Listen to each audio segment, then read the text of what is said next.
Streamlabs said, "Thank you for following Jester of Death 82.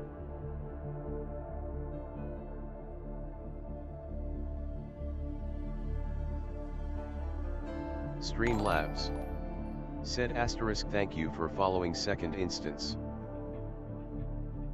Streamlabs said plus thank you for following Jash Elder. Streamlabs said dollar thank you for following magic underscore gecko underscore 69. Streamlabs said, thank you for following exosobs.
Hey, hello everybody. Welcome. How's it going?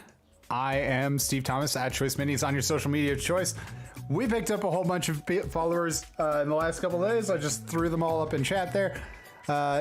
Good evening, Sean. How you doing, brother?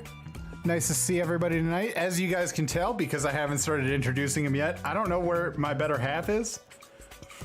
I assume that Adam is still alive as we've been messaging all day long, but who knows? I could have been talking to a bot. Happens. It happens. So today we're going to be working on, I way back in ye olde days, long before I started streaming, just when I was sort of like hanging out, making models, trying to decide what I wanted to do with my painting. I made a bunch of, I bought a start collecting box for Sylvaneth. As you can see, I painted up some Sylvaneth back in ye olde days. I have taken a look at these models since then and I was like, oh man,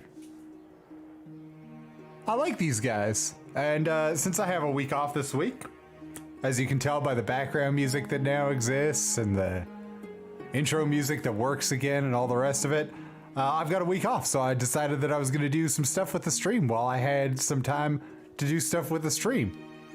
So, good news is, my name Isam Red. Said oh Smexy. ooh. What up, Mr. Ed? Nice to see you, brother. Yeah, so we got these guys. This is years ago. You guys can go back and find them on my IG. They're around there somewhere. But I decided, in the spirit of having seen everybody else do one of these, it was finally time for me to do the same thing and get my hands on an Arch-Revenant, make an Arch-Revenant up for that army, you know, get down to business. So I'm going to try and stream every day this week. I didn't stream yesterday, just, I'm not going to lie to you guys. I got the second vaccine and it tried to kill me. That's not true. It gave me a mild fever and I'm a giant baby. So I spent all of yesterday being a giant baby about it. So I didn't stream yesterday, but we're going straight through here. Every night, 6 o'clock local. I'm going to be on here from now through till probably Saturday when we're done this guy. But who knows? It might go shorter, might go longer. I'm just in for the ride. How you doing tonight, Mr. Ed? How you doing tonight, Sean?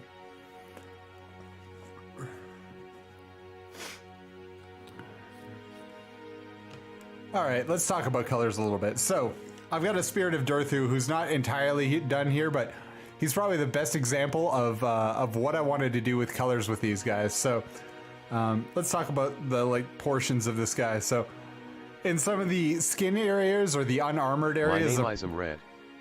Said Algie, yourself. I'm doing all right. I'm doing much better today, actually. The last couple days I've been just knocked flat because of the COVID vaccine, but I'm done 2 shots of Pfizer in like less than 2 weeks. I'm allowed to go and lick telephone poles again, so I'm in it. But the underskin here, I'm gonna do in the same sort of black-brown color. The actual bark on this one is a combination of what is it? It's Vallejo Panzer Aces Old Wood and Vallejo Model Air Mahogany, and then the actual the yellow-green that's on there is actually Ogren camo back from ye olde days, but I'm going to adapt this to a new series of paints, except for Vallejo model color Mahogany, because literally the greatest. Said, hey, greetings from Australia. What's up, Jester? Thank you so much. Nice to meet you last night on Splintered Stream. I'm glad you made it over for this one tonight. Boy, what time? It's got to be morning in Oz by now, right? So, to get that same black-brown that we were doing on the Spirit of Durthu on the old one, we're going to use a combination of mahogany and scale color graphene. I'm going to be using birch instead of old wood just because I went looking for my old wood and it is very, very gone. So, yeah, this is where we're going to end up. So let's get started. I'm going to start throwing those colors onto the palette. First one they're going to mix up. Definitely going to be our combination of graphene and mahogany.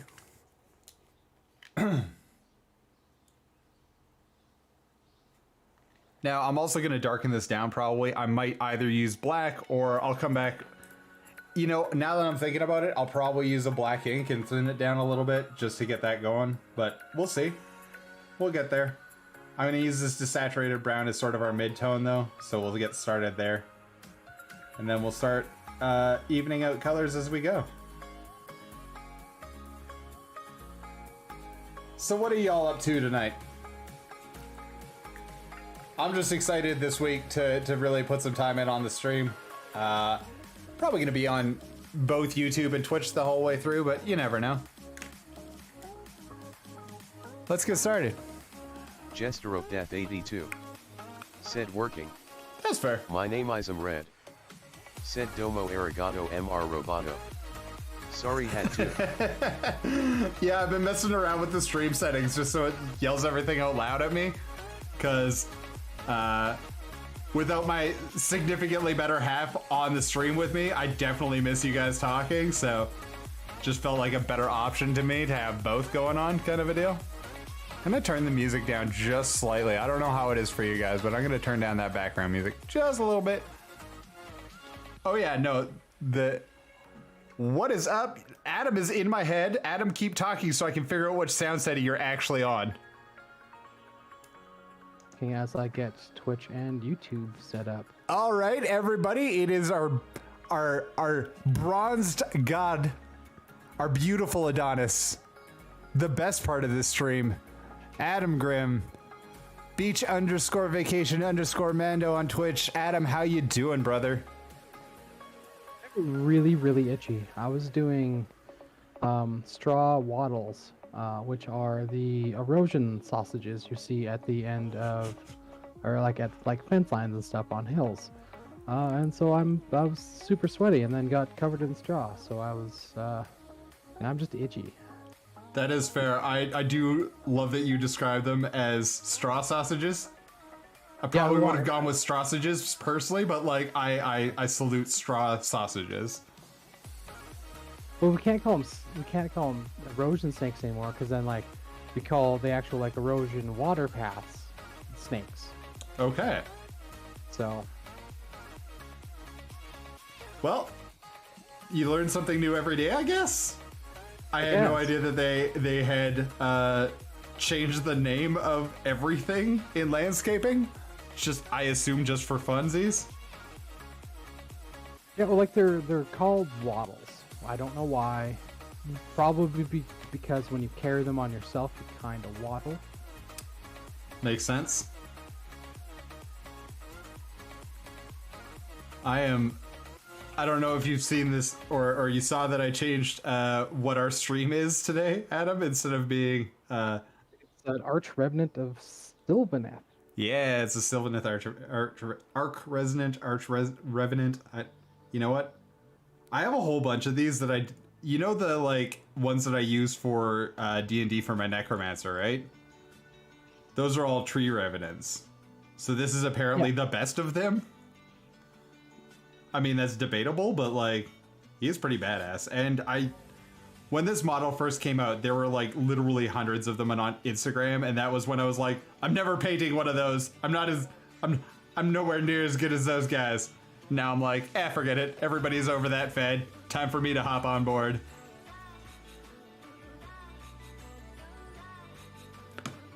So, you know, gotta get there late rather than never, right?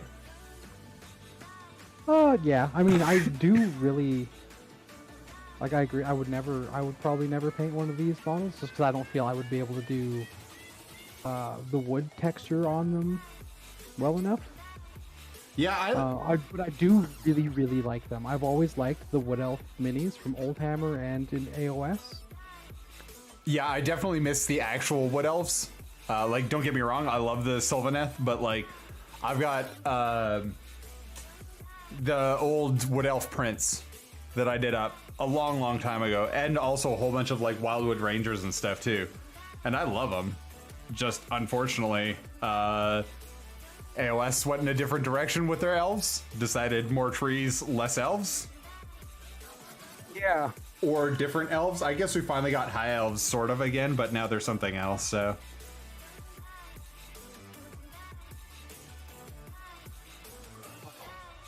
But right now we're just base coating, so this is a combination again of graphene gray and of model air mahogany, which I gotta say, if there is a single color in all of the like pantheon of colors, you can keep your dryad browns, you can keep your, you know,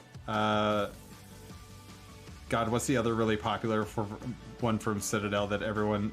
Oh, Null Oil. No. If there is a single color that I could use on every model, Vallejo model color mahogany would be that color. I just love it. We've all felt the pain of a spilled pot of Null Oil.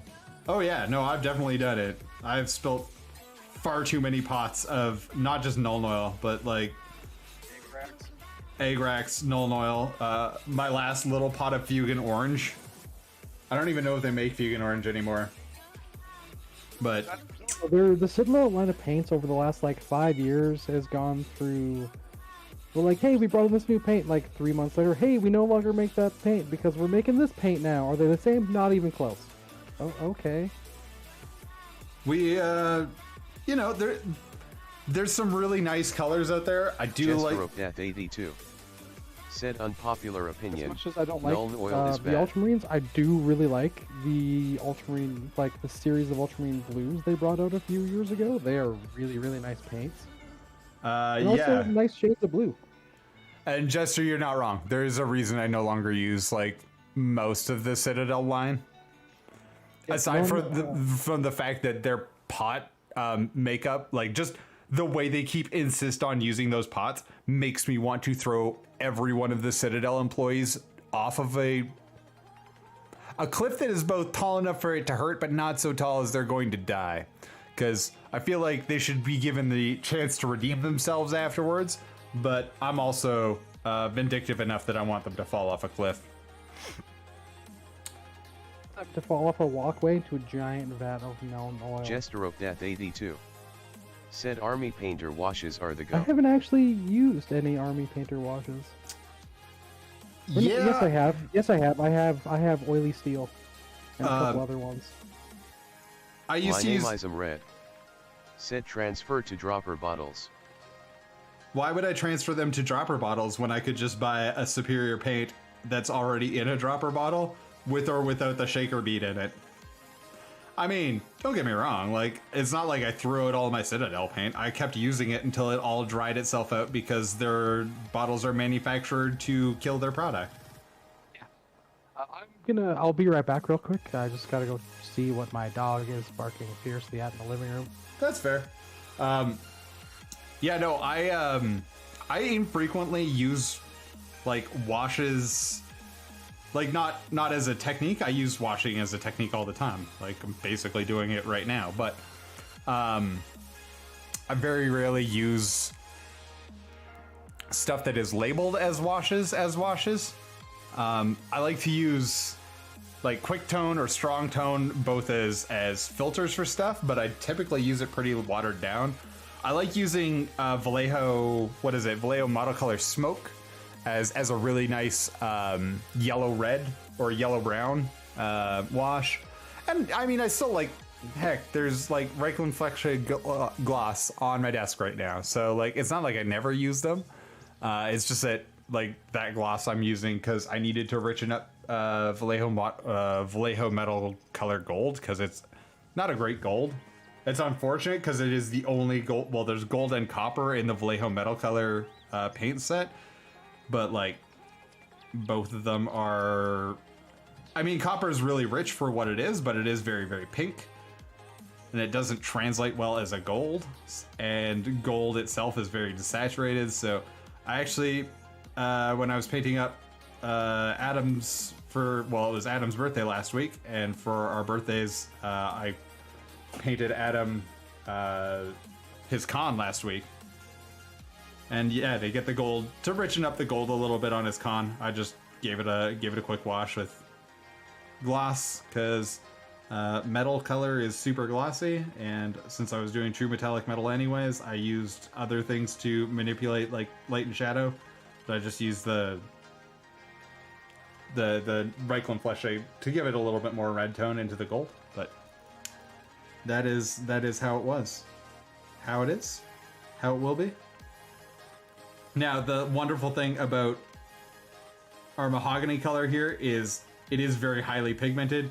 It is also pre-thinned for airbrushes, so it is very, very, very thin. It takes okay to the brush, but as you guys can see, the coverage is a little lacking when we're doing it in brushes.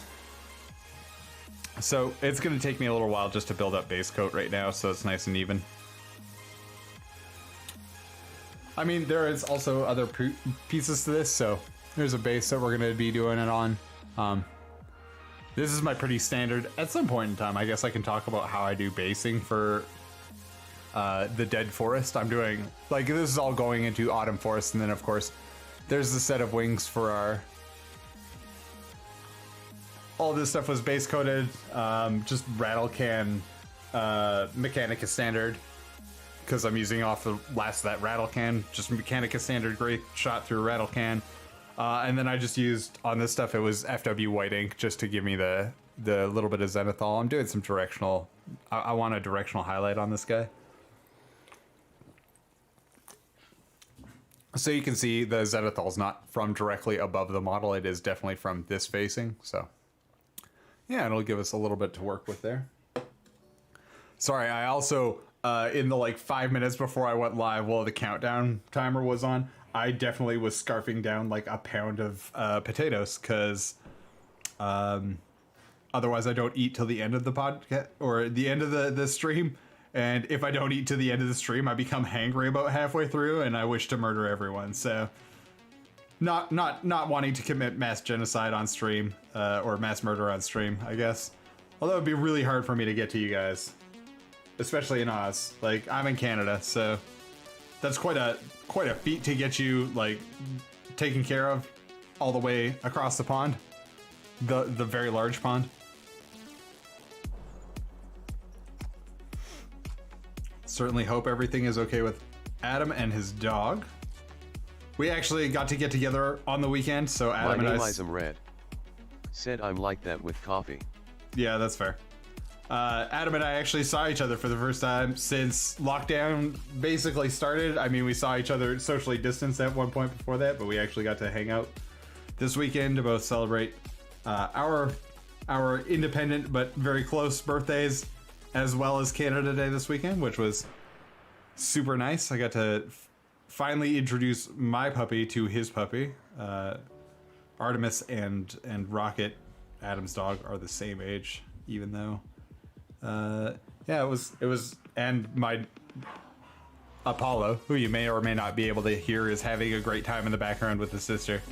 Yeah, Apollo actually had never met Rocket before, so it was fun. All right, so we're starting to get there. I'm going to give that a few minutes to dry up. I'm just going to work on the inside of the shield here. So if we look back at our reference model in the Spirit of Durthu, you can see what I did there. So that's actually got quick tone on it. Maybe it's strong tone. Might be strong tone actually, now that I'm looking at it. But, you know, years ago and miles away, that was probably Zamizi Desert with... No, I know for sure. I looked in my notes earlier today. It's Zamizi Desert, and I believe it's Quicktone, or it's... Actually, that's pretty... I don't know for sure. I think it's Zamizi Desert, Quicktone over top of it, and then Xandru Dust probably is the highlight. Maybe it's Screaming Skull. I didn't actually write down what the wash is, but there's very clearly a wash on that thing, so... but we're going to use Golden Skin to start off with here. Actually, I'm going to mix a little bit of yellow into that. I've been back for a bit, but it super helps when I remember to unmute my mic. Yeah, it does. Definitely makes it better. We're just going to throw a little bit of Teneri Yellow in with some Golden Skin, and we're going to use that to wash in the back of the shield here. So, for inspiration, I found this on the internet. And I really like the idea of this particular, like, it's a homebrew weapon. Moonsicle. At any rate, I found this homebrew, obviously. I'm going to give the credit where credit's due. This was from Goldilust. But yeah, I found this thing on Reddit, obviously. And I really like the idea of using that gradient that's going on there. So that deep twilight purple through a little bit of like a rose up into the yellowy white as sort of the color for our wings. So desaturated white. So that's going to be what we're doing for the wing section here, except for I'm going to probably like reverse the gradient. So it'll be purple towards the tips of it. And then we'll get up into that yellow white at the bottom. Actually, sorry, the purple in the tops and then down into the yellow stand. They were all the same, where I actually did a dip. So I used dip method to paint those, which is a real... it's great when you can separate pieces. So like his hand, I could separate that piece out and do the dip for the whole blade all at once. It's a real pain in the butt to try and replicate that with paint. Trust me, I've tried. It does not go well. And unless I was going to dip this entire model just so that I could get that the blade taken care of, which I wasn't going to. So instead, we're gonna go with a little bit of a different flair on this. We'll still keep that green color, like that deep green somewhere on the model, but I gonna have his appropriate 3 pieces of flair. We really recommend that you wear. I mean, you only have to wear 3 pieces, but you know, Darren's wearing 17, so. I love that movie so much. It is a good movie. I'm gonna mix just a little bit of this birch in here. I'm feeling a little too saturated right now, so. See, Sean was on the stream earlier. Yeah, he was. I think he just gave us a good luck and then dipped, which is okay. Yep. I appreciate. He might have been at work and just kind of saw the show starting. That's totally fair. There we go. That's closer to the color that I was thinking of. So we're just trying to make a little bit of like a wickery straw kind of color here, and then we'll darken it down with a series of washes. The other day, I did find a quite an enjoyable homebrew class Oh, for 5e. 5e Doomslayer class. Yeah, didn't we talk about Doomslayer at one point in time? Like Yeah, you and I, like through like, I want to say DMs on Insta, but I don't know. I Could think have been it was on on stream. Insta. I think that's where I sent it to you on. But yeah, it looked like an interesting class. Kind of a combination of the Berserker Barbarian subclass and the Fighter Champion subclass a little bit. Yeah, I guess it really depends on like what era of Doomslayer you're talking about, right? Because like 2016.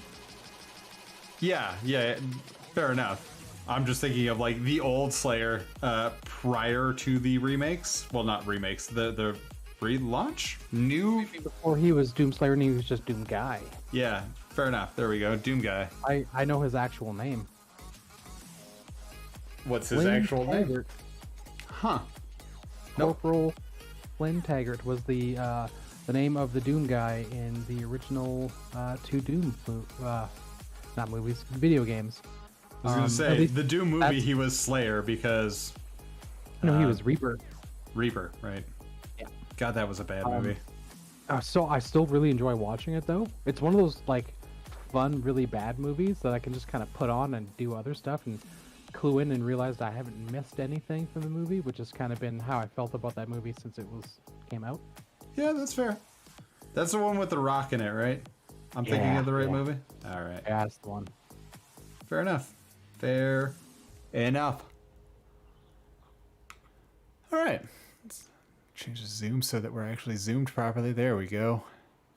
So you can see we got a little bit of like a desaturated kind of reddish brown color going on the skin tone. I'm gonna try and get base coats done. What do we think? Should I get all of the base coats done, Adam, or should I wander or do the individual bits of this model in base coat form first, and then we'll go back and start? How would you normally do it? Normally I finish off an area. So like, So since I'm doing do skin one right area now. total, and then you base coat another area and then do that to completion? Yeah. Um, It means that I have to be much more patient as far as making sure that I'm clean all the way through. This guy actually has elf ears, which is insanity. Utter insanity. I mean, the other Revenant models also have elf ears, but mine don't, because mine look like grotesque zombies.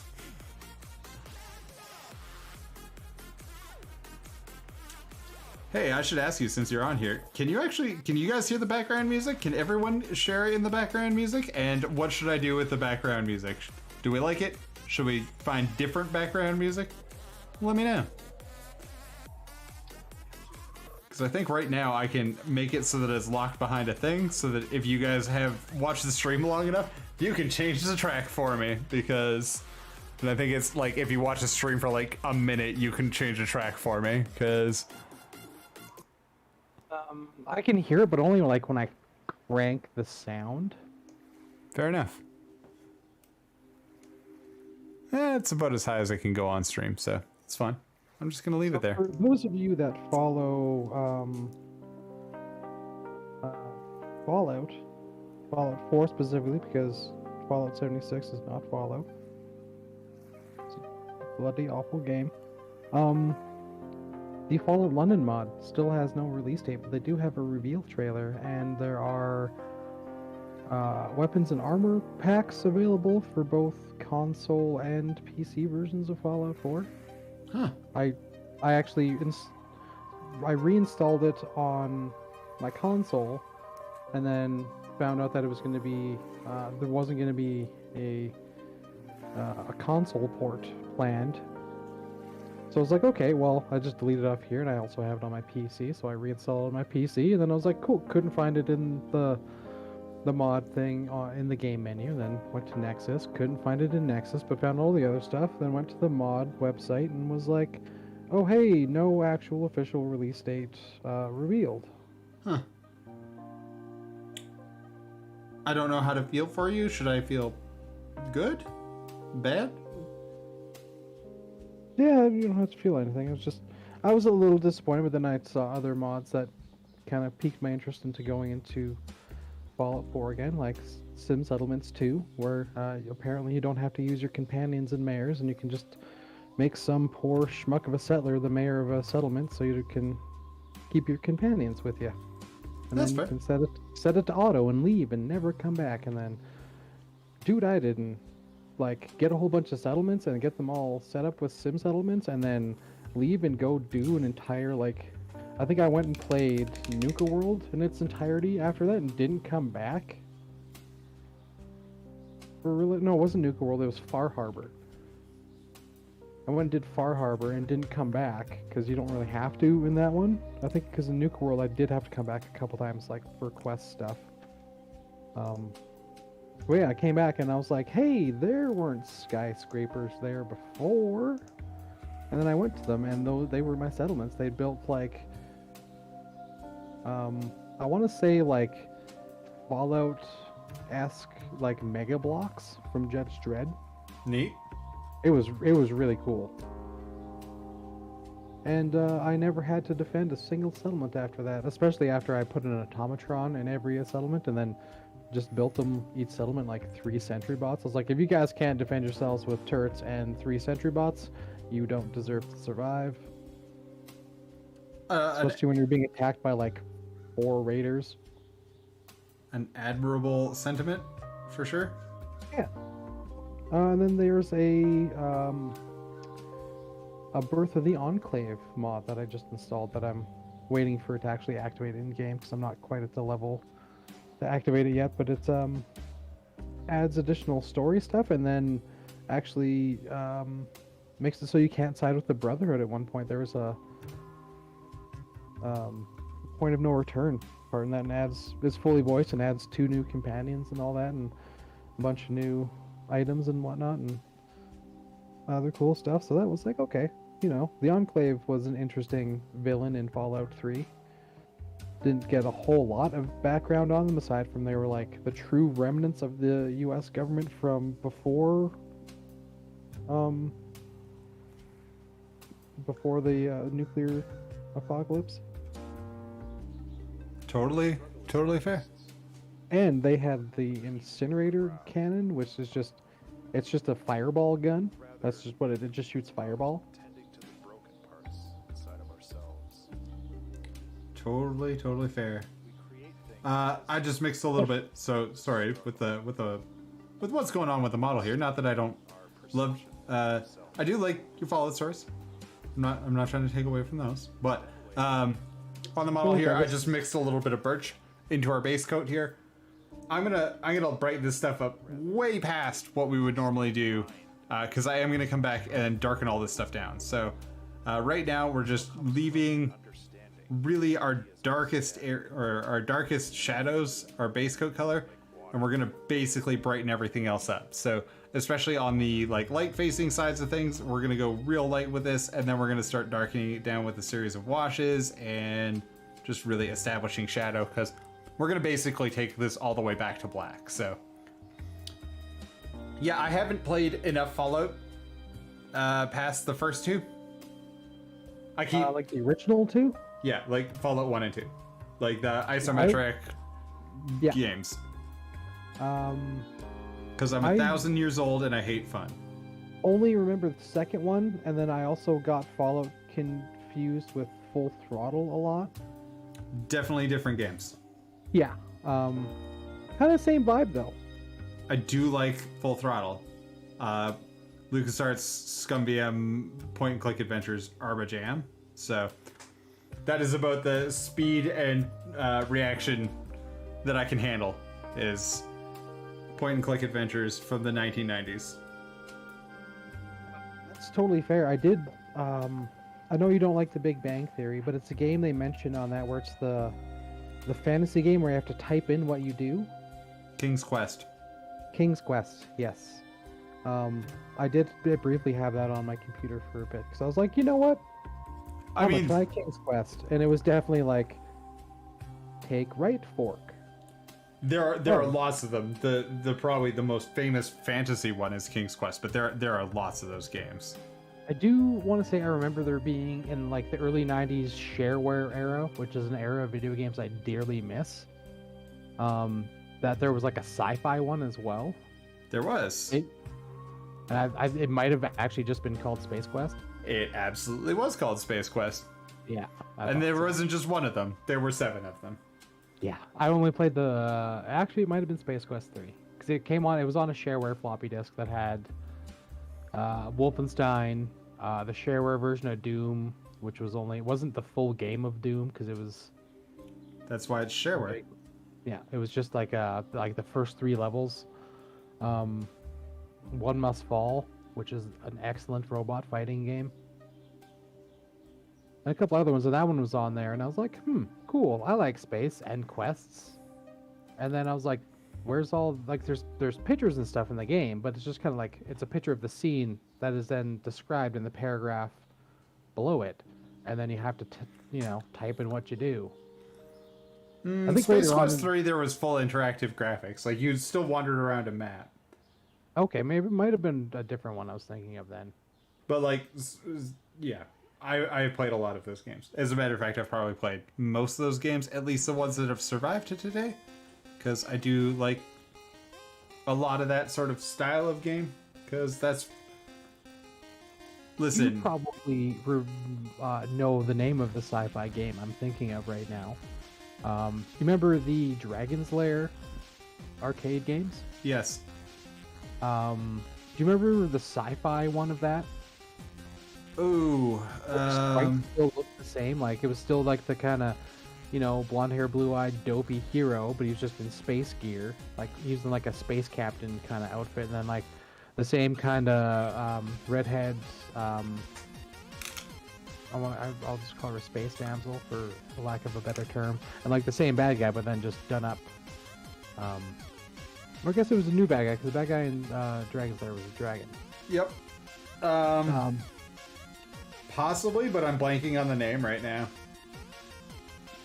Chat, you got any help for us while we try and reminisce about old arcade games?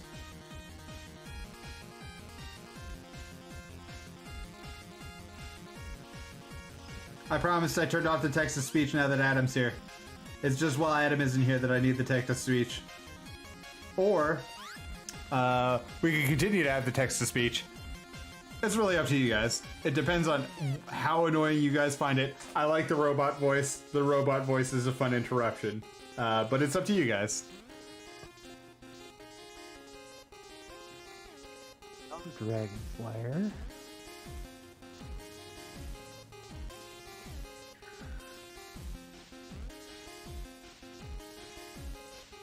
Right now I'm just using pure birch. I've just gone in with it, and I'm adding little bits of light to where we need some highlights. Obviously things like fingers and stuff like that, but I'm also going to do weird spots on this thumb just so that I can have a little bit of differentiation between it and the finger that's directly underneath of it. So all that is happening pretty much at the same time here. Let me give these tips of the fingers a little bit of a highlight. We also have so far worked it across the chest, but now I'm going to just use it pure and get just a little bit more light in the spaces that I need it in. It'll take a couple of coats to really bring this up to its full highlight, but you guys can figure that out as we're going here.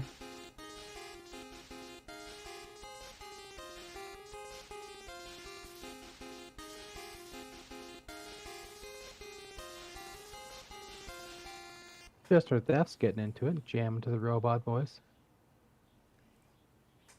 Can we make the robot voice thing jamming by Bob Marley? Do the robot? Okay, robot Jess goes back on. 82. Said do the robot. Oh yeah. And now that we're working our way into highlights, I am also going to take the time to do a little bit of texture on the skin. There's not a whole lot of exposed skin on this model, but in the places where there is, I do want to give it a little bit more, not too much more, like I'm not getting crazy with wood texture on this guy, but I am going to give him a little bit of wood texture. Just we got the shoulder on the back here that I'll do a little bit more of it on here, but I am going to, in the direction of the muscles, just thin lines in the direction of the muscle. Now these should be parallel with each other, but again, I'm doing them in very similar colors to what's going on underneath of it. So we flow these all in the same direction. Then we'll come back and just put an overall highlight on these. And again, as stuff continues to flow around, we're gonna use just this Space Ace. Space Ace. Space Ace. Makes sense. Alright, surprise me channel. You have annoyed me for the final time. We're gonna find a different channel that does not surprise me. Would we rather alternative, ambient, chill pop, or chip tunes? Chip tunes? Yeah. Anybody got any objections to chip tunes? In chat. You have 4 seconds before I just make this call without you. 3, 2. I know that this is more than 4 seconds. I know that there is a stream delay, so. Alright. Seeing no objections, recognizing that there really isn't anything that you guys could object to, because chiptunes are great. Chiptunes it is! I always feel like I'm in a, like I am in the first Pokemon whenever we listen to the Chiptunes channel. Like, for example, right now I'm wandering through Mount Moon in my mind as we paint up our Arch-Revenant here, Arch-Revenant. I'm definitely imagining us taking a trip through Mount Moon and me collecting the 400,000th Zubat in a row. Because as a child I had no idea what I was doing, and Zubat kept killing me with Supersonic and Leech Life, so I was like, well, that must be a good Pokemon. This should be irrefutable proof that children are idiots. Or at least I, as a child, was an idiot.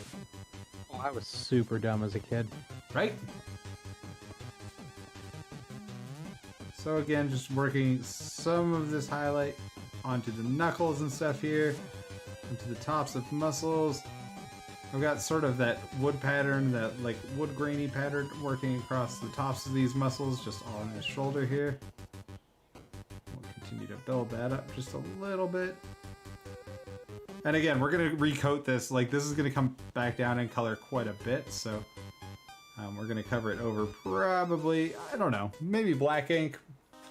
Definitely not Null Oil, but maybe some black ink. We'll thin down some black ink and do it in a series of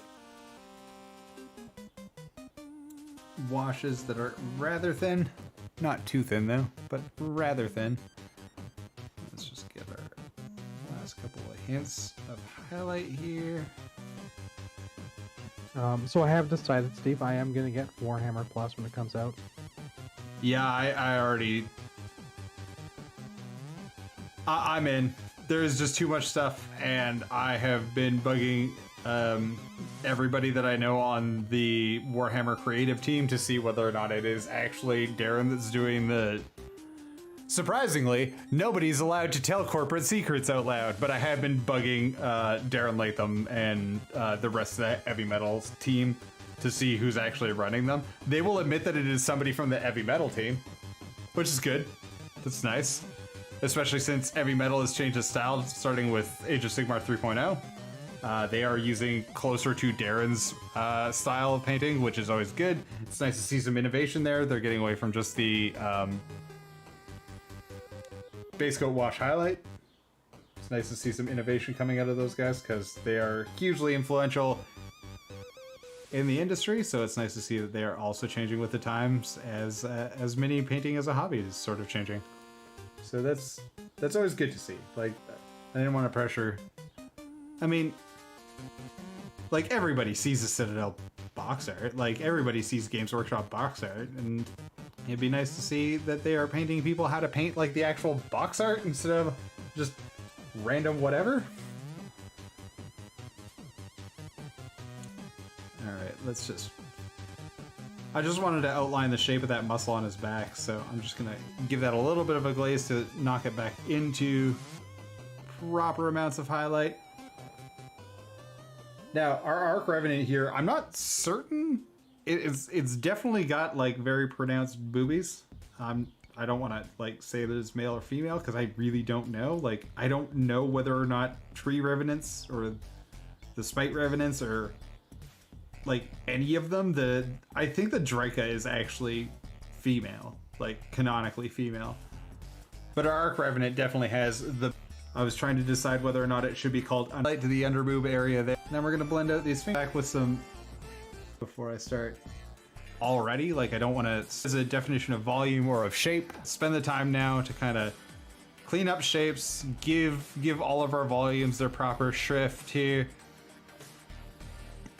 And yes, these eyes will someday not be brown. They will probably be a glowing yellow color like the rest of the army. But for right now, our eyes, I need to get... There's a little bit of skin that's visible around them, so I'm just going to start off by getting the skin colored done properly.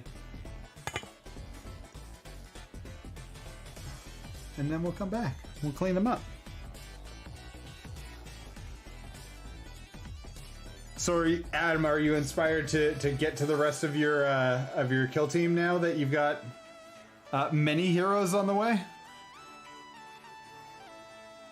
Yeah. Now that you have many Corseros done? Yes. Actually, Sean reminded me that he's actually painting the Corsero he has for me as a White Scar. Oh, okay.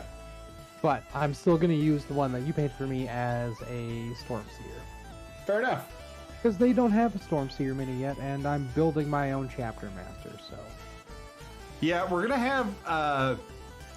well, we can talk about it now. Did you see that there is the Book of Flame coming out for 40k? So this is going to be a 40k Chaos book, finally. Well, not really Chaos Space Marine Codex, but there is a Chaos Space Marine book, basically, coming out in the not-too-distant future. When exactly, nobody knows, but like they... So yeah, on Warhammer on previews last week, they talked about the Book of Chaos, and it's got all the ones you would regularly think of, plus some extras, actually. We got Word Bearers, and like we got all of our first foundings. We also got... Oh boy, now I'm gonna lose who else was in that actual list. Hang on. Needless to say, there was a bunch of other ones that were in there. Hang on, I'm gonna look it up. Warhammer Community. Also, we have a very, very super Zeech looking bird as our preview for this week, so... There we go. So we have Word Bearers, Red Corsairs, Night Lords, Crimson Slaughter, Alpha Legion, The Purge, Iron Warriors, The Scourged, Emperor's Children, Brazen Beasts, World Eaters, The Flawless Host, Black Legion, and The Creations of Bile, all in one book. Oh, that's going to be awesome. Yeah, that so is going to be like back in like 5th edition, where all of those guys, well, I mean, except for some of the lesser known ones, Corsairs were in there and Bile's Creations weren't because they weren't a thing yet. At least not in game. Yeah. But the old 5th edition Chaos Codex had like special rules for like if you wanted to take Night Lords or you know, Iron Warriors if you wanted to just have a bunch of really sad, depressed guys with guns. And the ability to create incredible sadness. Listen, okay, I'm not going to defend them.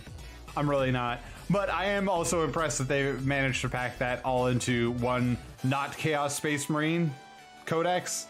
I mean, it's basically Chaos Space Marine Codex, but it's not technically a Chaos Space Marine Codex, so I'm stoked that they are going to make rules for both the Purge, which is the like not Death Guard Nurgle Chaos Space Marine, also Crimson Slaughter. Just Also, Flawless Host. Like, let's be serious. All of those are like not actually like core. You know, when you think of the or when you think of, you know, like you always think of the Emperor's Children. What? I'm missing its name. Everybody to Excess now. Slaanesh. Slaanesh. God. Yeah, when you're thinking of Slaanesh, you normally just think like Emperor's Children, or at least I do. Yep. It's cool that they're putting in the hosts that are of Chaos Gods, but not necessarily like Crimson Slaughter is Khorne's, but like it's when you think of Khorne, you normally think of the World Eaters. So like, at any rate, I just think it's neat that they're putting in some of the like not first founding ones. Yeah, like, you know, putting in a Renegade chapter like the Red Corsairs is cool. Yeah. I mean, it'd be neat if they also put in Renegade Guard, but I highly doubt we will get that. So I'm going to just be happy with what we got. Why am I painting this with the world's tiniest brush? This is annoying. This is annoying me. You were doing that last week too. Yep. I was like, let me use the world's tiniest brush to try and accomplish painting a giant part of this model. Again, I'm just getting base coats on this basket part because it's nowhere near the skin, and I have plenty of time to come back and correct all of the mistakes I'm going to make where I paint stuff in the wrong places. I'm going to talk for a minute about my technique with this stuff. I'm always going to start, or try to start, from the most inside places to the most outside places. So places that have things that overlap them, I want to hit the thing that is furthest to the bottom. So if we take a look at this guy, the skin is the thing that is lowest down on almost every part of this dude. Jester of Death 82 said, I want to see proper Soul Drinkers rules. Yeah, it'd be nice to see somebody other than just a Night Lord. You're right. You are, like, I would love to see rules for the Soul Drinkers. They are like a weird... Also, I don't think we have Legion of the Damned rules right now either. They do not. They haven't had rules since 7th was their last update. I was going to say 5th, but they definitely got an update in 7th because it was in White Dwarf during 7th. Yeah. Soul Drinkers are a really interesting Fallen chapter, because even in the books, like, they're supposed to be they're a second founding chapter off of the Imperial Fists. That was supposed to be like formed from the Imperial Fist orbital shock troops, like the guys who were like specialized in Thunderhawk and drop pod assaults, and also the actual Marine part of being a Space Marine, where it's ship-to-ship combat and boarding actions. Then that was then formed into the Soul Drinkers, and from what I understand of the books, I haven't read the last 3. I think they were like almost instantly like began the slow corruption into chaos, but no one really knew. Huh. I think it's Zeech that leads them that initially starts leading them astray. It's in one of the last books where, like, the guy who kind of wrote their philosophy on war, because they're also seen as like warrior philosophers, which is kind of cool. They were cool, but yeah, I agree with Jester of Death. Proper rules for them would be pretty sweet.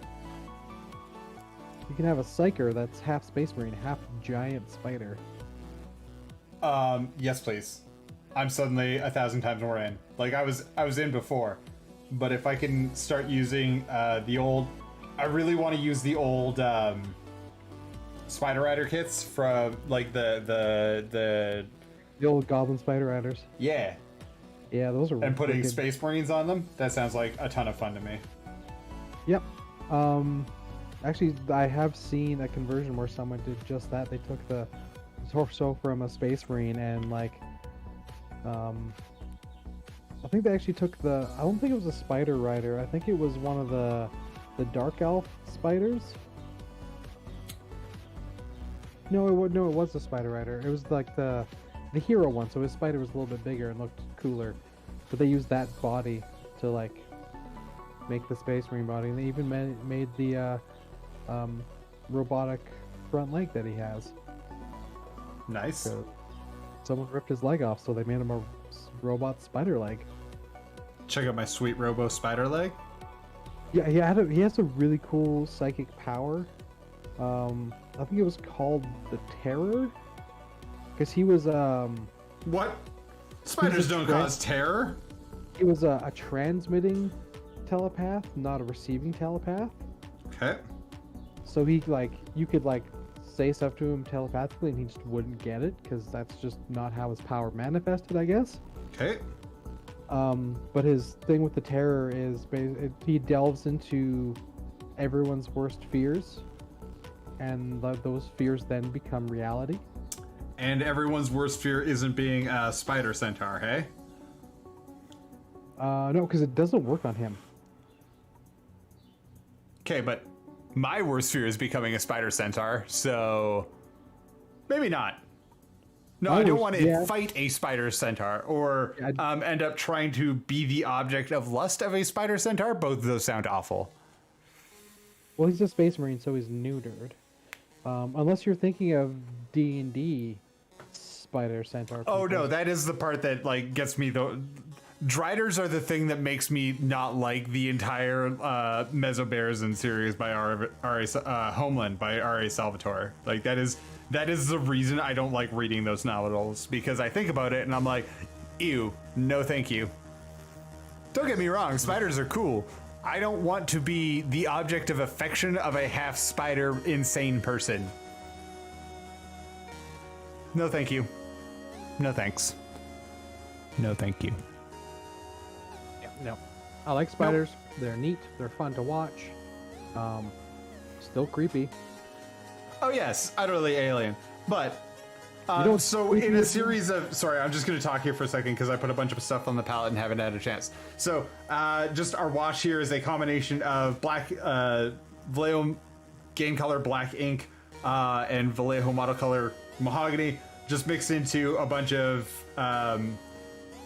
this is AK Interactive's Ultra Matte Varnish, and that's all I'm going to use just to keep consistent with the finish. But I'm just going to put this over in a bunch of layers, getting this closer and closer to black like we saw on Durthu. Okay, that's all I had. We can continue to talk about how I don't want to be a Drider or be the love slave of a Drider. You know what's creepier than spiders? Centipedes. Not millipedes. Millipedes are really cool and neat and harmless. Centipedes, on the other hand, no thank you. I actually don't have as big a problem with centipedes. I know that they can supposedly sting and very much hurt me, but never been as creeped out by them. But also half of why I'm creeped out by Driders is the half human part of it. That is really what creeps me out. Probably the most. You should look up an image called Vietnam Soldier Holds Up Giant Centipede. Oh yeah, no, I've seen those ones. Yeah. Well, that one in particular, where it's it's only 6 or 7 pounds, but it is also 3 feet long. Yeah, and it's a 6 or 7 pound centipede. Oh yeah, and as soon as you get to a Goliath spider is only 1.5 pounds, so Soldier centipede. Sorry, I'm just looking it up. Yeah, there we go. This one. Hang on, stream. I will horrify you all with... Yeah, that's what Adam's talking about. This thing. That's all centipede. Still not that terrifying to me. I know it's big, and I know it would probably kill him if it had the chance, but I don't know, they just don't bother me that much. Maybe they should, but it doesn't. Don't know why. There's no good reason for it. I always found centipedes to be super creepy. I've never liked them. They're probably the one bug I'm actually kind of scared of because they're all venomous. Yeah, but and a lot of none of the ones you'll run into in our neck of the woods in Alberta will do much more than kind of give you a rash. But other ones in other places will just plain old kill you, and then live inside your body. I mean, if I'm gonna die to, some form of spider bite, some sort of insect bite. I mean, Jester's from Oz, so I feel like that's just Tuesday for you, eh, bud? Like an 8-pound spider? I don't know. Goliath, like the what is it? Bird spiders only get like 2-3 pounds. Spider? So sorry, the Goliath bird-eating spider. yeah, they only get to like 2-3 pounds, but they are also the size of like a table. Yeah, they are quite large. Yeah. There's also like they have land crabs or whatever, and they're the size of like a garbage can. Coconut crabs. Although I don't think I've ever seen. I lived in Australia for a little while, and I don't remember seeing coconut crabs there. I did remember seeing like coconut crabs in Fiji. Jester of Death 82 The picture I'm thinking of said, was yeah, probably miscaptured. you don't want to fuck with Australian spiders. On- Streamlabs Streamlabs is gonna go Said- all.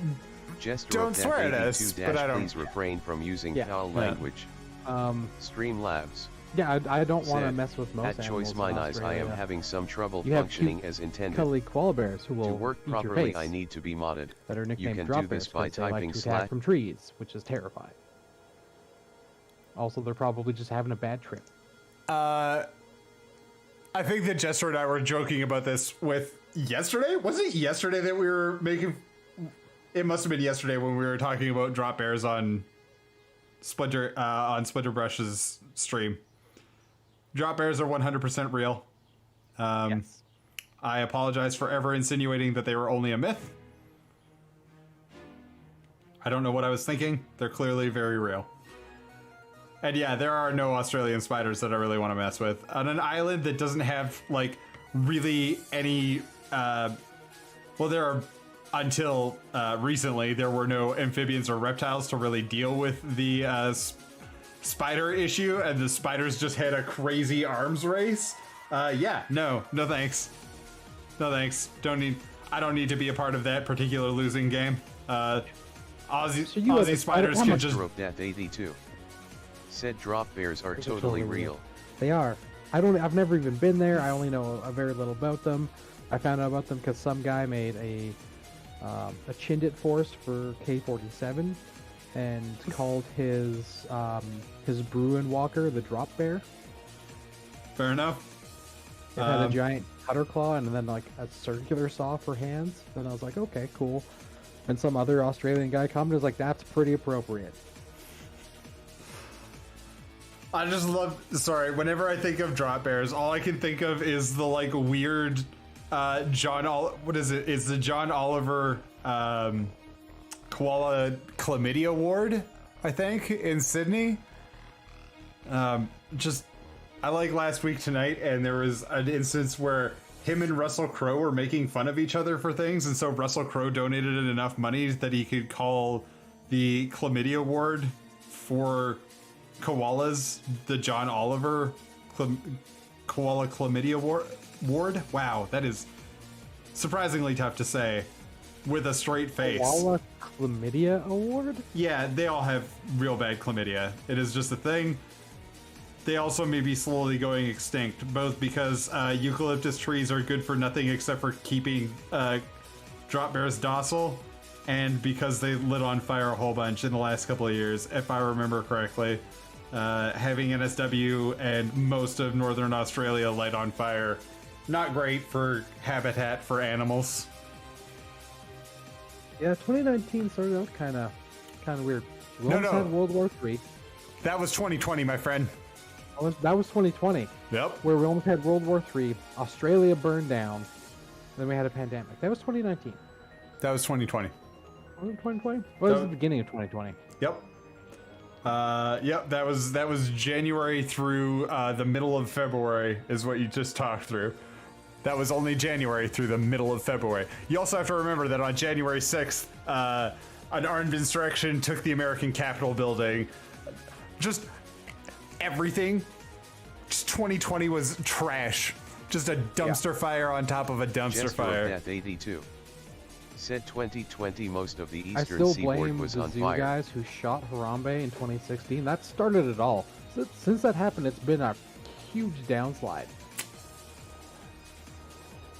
Yeah, I mean, man. I know it was kind of going to garbage before then, but like that was the catalyst. That just like Karma was just like, you know what, you guys, you like not only did you make it live in captivity, You shot it after it saved a kid. Cool. Your world's going to garbage now. Listen, I don't want to blame it all on us killing Harambe, but like killing Harambe, and then subsequently putting our junk away, forgetting that we were supposed to stay junk out for Harambe. I don't know. I don't want to blame it all on our lack of respect for Harambe, but definitely part of it. Yeah, man, it was. I lived up north for a little while in Australia during a fire season in New South Wales, and not fun, but like survivable. We've had similar fire seasons in Canada the last couple of years. Well, not the last couple of years, but 120 fires burning in BC right now. It went down a whole bunch over the weekend because of how much rain we got finally, but I've lived through wildfire seasons in both countries, and Australia's was by far scarier, at least to me, because it seems that the fires moved a lot more rapidly than our like brush fires did. Well, do. Maybe I'm just remembering it wrong, but wasn't fun. Wasn't great. Would not recommend. 0 to 5 stars. I'm just moving to a more concentrated areas for the wash, so at this point in time I'm trying to pick out deep cracks or things that I want to accentuate. So the undersides of finger joints here, and subsequently the bones that go underneath that, the very base of the separation between muscles and stuff like that. Just try to pick out some of the deep shadows now and really make sure that those are well and truly dark, so that we can get lots of nice definition on this guy's muscles, because he's a muscly boy. So this is... Yo. Do you know what time it is? Is it time for the news? It's time for the news. Let's do the news. And unfortunately, guys, the first news is sad news. It is sad news. I mean, the news is a little old at this point. Oh, I got the wrong one up. Hang on. Let's get the right one on there. The news about River, the German Shepherd they used for all things for dog meat in Fallout 4, and apparently she just hung out at the dev office afterwards. She passed away a couple weeks ago now, but modders have now made an in-game tribute to her. And that is actually a stone memorial statue. It's actually just under the video. You can see there, with River laying on top, and it has her name on it, and then a robed person in mourning next to the statue. There you go. Yeah. Yeah. I mean, River was, I believe, 13? She was old. Yeah. Which doesn't make it any easier, as somebody who's had dog friends pass away. It's never easy, but thank you so much, River, for providing us with dog meat. Yes. The greatest. There's one that says... That sentence did not sound good. Everyone's allowed to call me on saying that, by the way. Now that I reviewed that sentence in my head, thank you, River, for providing us with dog meat. Probably the least appropriate way I could have eulogized that poor dog. The photo we're zoomed in on right now, the caption for it I actually really enjoy, which is, "You were a friend first and a companion second. Thank you for all you did for us, River." Which, I mean, I read that and like saw the statue and I kind of got choked up a little bit. Yeah. And I'm definitely going to be getting this mod for my new start of Fallout 4. And I mean, I've always only ever used dog meat in Fallout 4. He's the best companion, or she's the best companion. Yeah, buddy. The other ones are just annoying. Except, I guess Nick Valentine was pretty sweet. I enjoyed his storyline. That's true. Second bit of news. Segment of news, because what's one of our news segments without a Kickstarter? I don't know. Would it even count as our news segments if we didn't talk about Kickstarter stuff? I don't think it would. This is the Ignis Quadrant, which is actually Chapter 3. Okay, the game is called the Igneous Quadrant, or Igneous Quadrant. There's 3 chapters out. This Kickstarter is for the 3rd chapter that has just come out. It's billed as a space western. Kind of follows like a very comic-y flow to it. Yeah, this one is called Novus Landing. And you play a crew of space cowboys doing space cowboy stuff. The more I've read about this, I kind of want to get it. Neat. I think it looks cool. It's not a game. It is a comic. But it looks really cool. I do love comics. I love space. I like cowboys. I like when things I enjoy are combined, like space cowboys or space pirates. Well, I mean, Space Cowboys is basically the definition of Star Wars, so... I mean, technically it's a space spaghetti western, which is space Italian western movie? Yeah, space really bad Italian. Or space really bad westerns. Space westerns made by Italian Americans who didn't fully understand the tropes that... Listen, it's fine. Nobody think about it too much. It'll hurt you. It hurts me. But it does look cool. I love the art style for this sort of thing. This is really harkens back to the era of comics that I love the most. Not to say that I don't love some of the more modern stuff, but this is like early to mid 2000s to me. Again, like that's one of my favorite eras. That's kind of one of the things that drew me to the Atomic Robo series was the art style. Yeah. And the fact that the guy was like, hey, $80 gets you all of them. And I was like, okay. That's what happens when I go to Comic-Con with $600 and no supervision. Well, I buy that and swords. I was going to say, you did come home with a sword, so... Yeah, I did buy the comics are probably not the worst part of what you came home with. Next to the news. Next to the news. We did mention this briefly in a not news segment.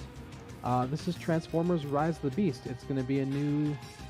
I can't remember if it's going to be CGI or not. I actually meant to grab a newer link than this one because this was kind of the announcement one, but there's a newer one. So Ron Perlman will be voicing Optimus Primal, because it is introducing the Predacons and Maximals from the Transformers Beast Wars, and then follow on Beast Machines animated series. Which, if I'm serious, is probably the era of Transformers outside of when I was a child that I watched the most, because... Hands down. Yeah. So it is going to be a movie. It's going to be live action. The guy, I can't remember his name, but the actor who has been voicing Optimus Prime in all the Bayverse movies will be voicing normal Optimus Prime in this movie, while then his counterpart will be Ron Perlman voicing Optimus Primal. I have to say that the guy who's been voicing has been Optimus Prime the entire way through. It's been Prime. He's been Prime since the 80s cartoons. He's also Tony the Tiger. I can't remember his name right now. I can't remember it either, but he is the original, like he is the OP Optimus Prime. So, like we're not so much losing on Optimus Prime as we are gaining a Ron Perlman. So, I'm in for it. I'm excited. Yeah, thank you. Yeah, I'm excited to see this movie. I mean, I didn't see Bumblebee, not because I heard it was bad or anything, but just Death 82. Burnt out Said on Peter Cullen. Thank you. This is the problem with the stream delays. You were probably on it way before we were, but like, no, it's way smarter than us. But yeah, I'm excited to see some Maximals and Predacons. Like, I'm in for it. So when that comes up, I will probably do this one. I didn't do, as I was saying, I didn't do Bumblebee, but it's not because I heard it was bad or anything. I was burnt out. Like I was done with Michael Bay produced Transformers films, but it sounds like nobody involved in those Transformers movies is actually back for this one. This is an entirely new staff, new writers, new producers. I believe that we are still through the same distribution, which eventually ends with Mr. Bay getting money, but that's fine. Like, I don't care. Like, it's not about denying Michael Bay's movies. Honestly, I went and saw the original Michael Bay Transformers like 2 or 3 times, I think, at theater, because it just hit at the right time, I guess. Also, Megan Fox is a babe. Like, I don't think anybody's going to deny that. It sucks what he did to her. That makes you an awful person, but like, Yeah, I would recommend the Bumblebee movie. Michael Bay was not bald. Fair enough. He was still a producer on it, so he still made money off of it. But regardless, Yeah, it's definitely better than any of the movies he directed. that does not surprise me in the least. It would shock me if it was as bad as what was the last one? Age of Extinction? God, that was a bad movie. Oh, it was The Last Night. It was The Last Night. Oh, that Age of Extinction was right before that one. yeah, Age of Extinction is the one where for no reason they needed to go to China, and I got to see my favorite of the original series robots finally, because the Dinobots are great, but unfortunately literally useless in that movie. Moving on. Oh, sorry, do you have anything else you wanted to talk about for Rise of the Beasts? No, that is the end of the news. Oh no, I threw one more in there because Okay. we're getting orcs. They're going to talk about orcs on Saturday. Saturday morning for everybody. July the 10th, all across the world, including in Australia. We're going to get to talk about the new orcs that are coming to Warhammer 40k. So they are done with the Dominion launch. Age of Sigmar 3 is now out. There is a probably 4-week gap before we're going to see the next major series of launches, but I think they've got pre-orders and stuff that are coming out for the next several weeks still from Age of Sigmar 3. But we are getting, I think this week we get Chardon Section 2 or Sector Cardon Book 2. But they are also going to talk about the Octarius mission briefing, which if you guys want to go through and read all of this, you can just go on the Warhammer community.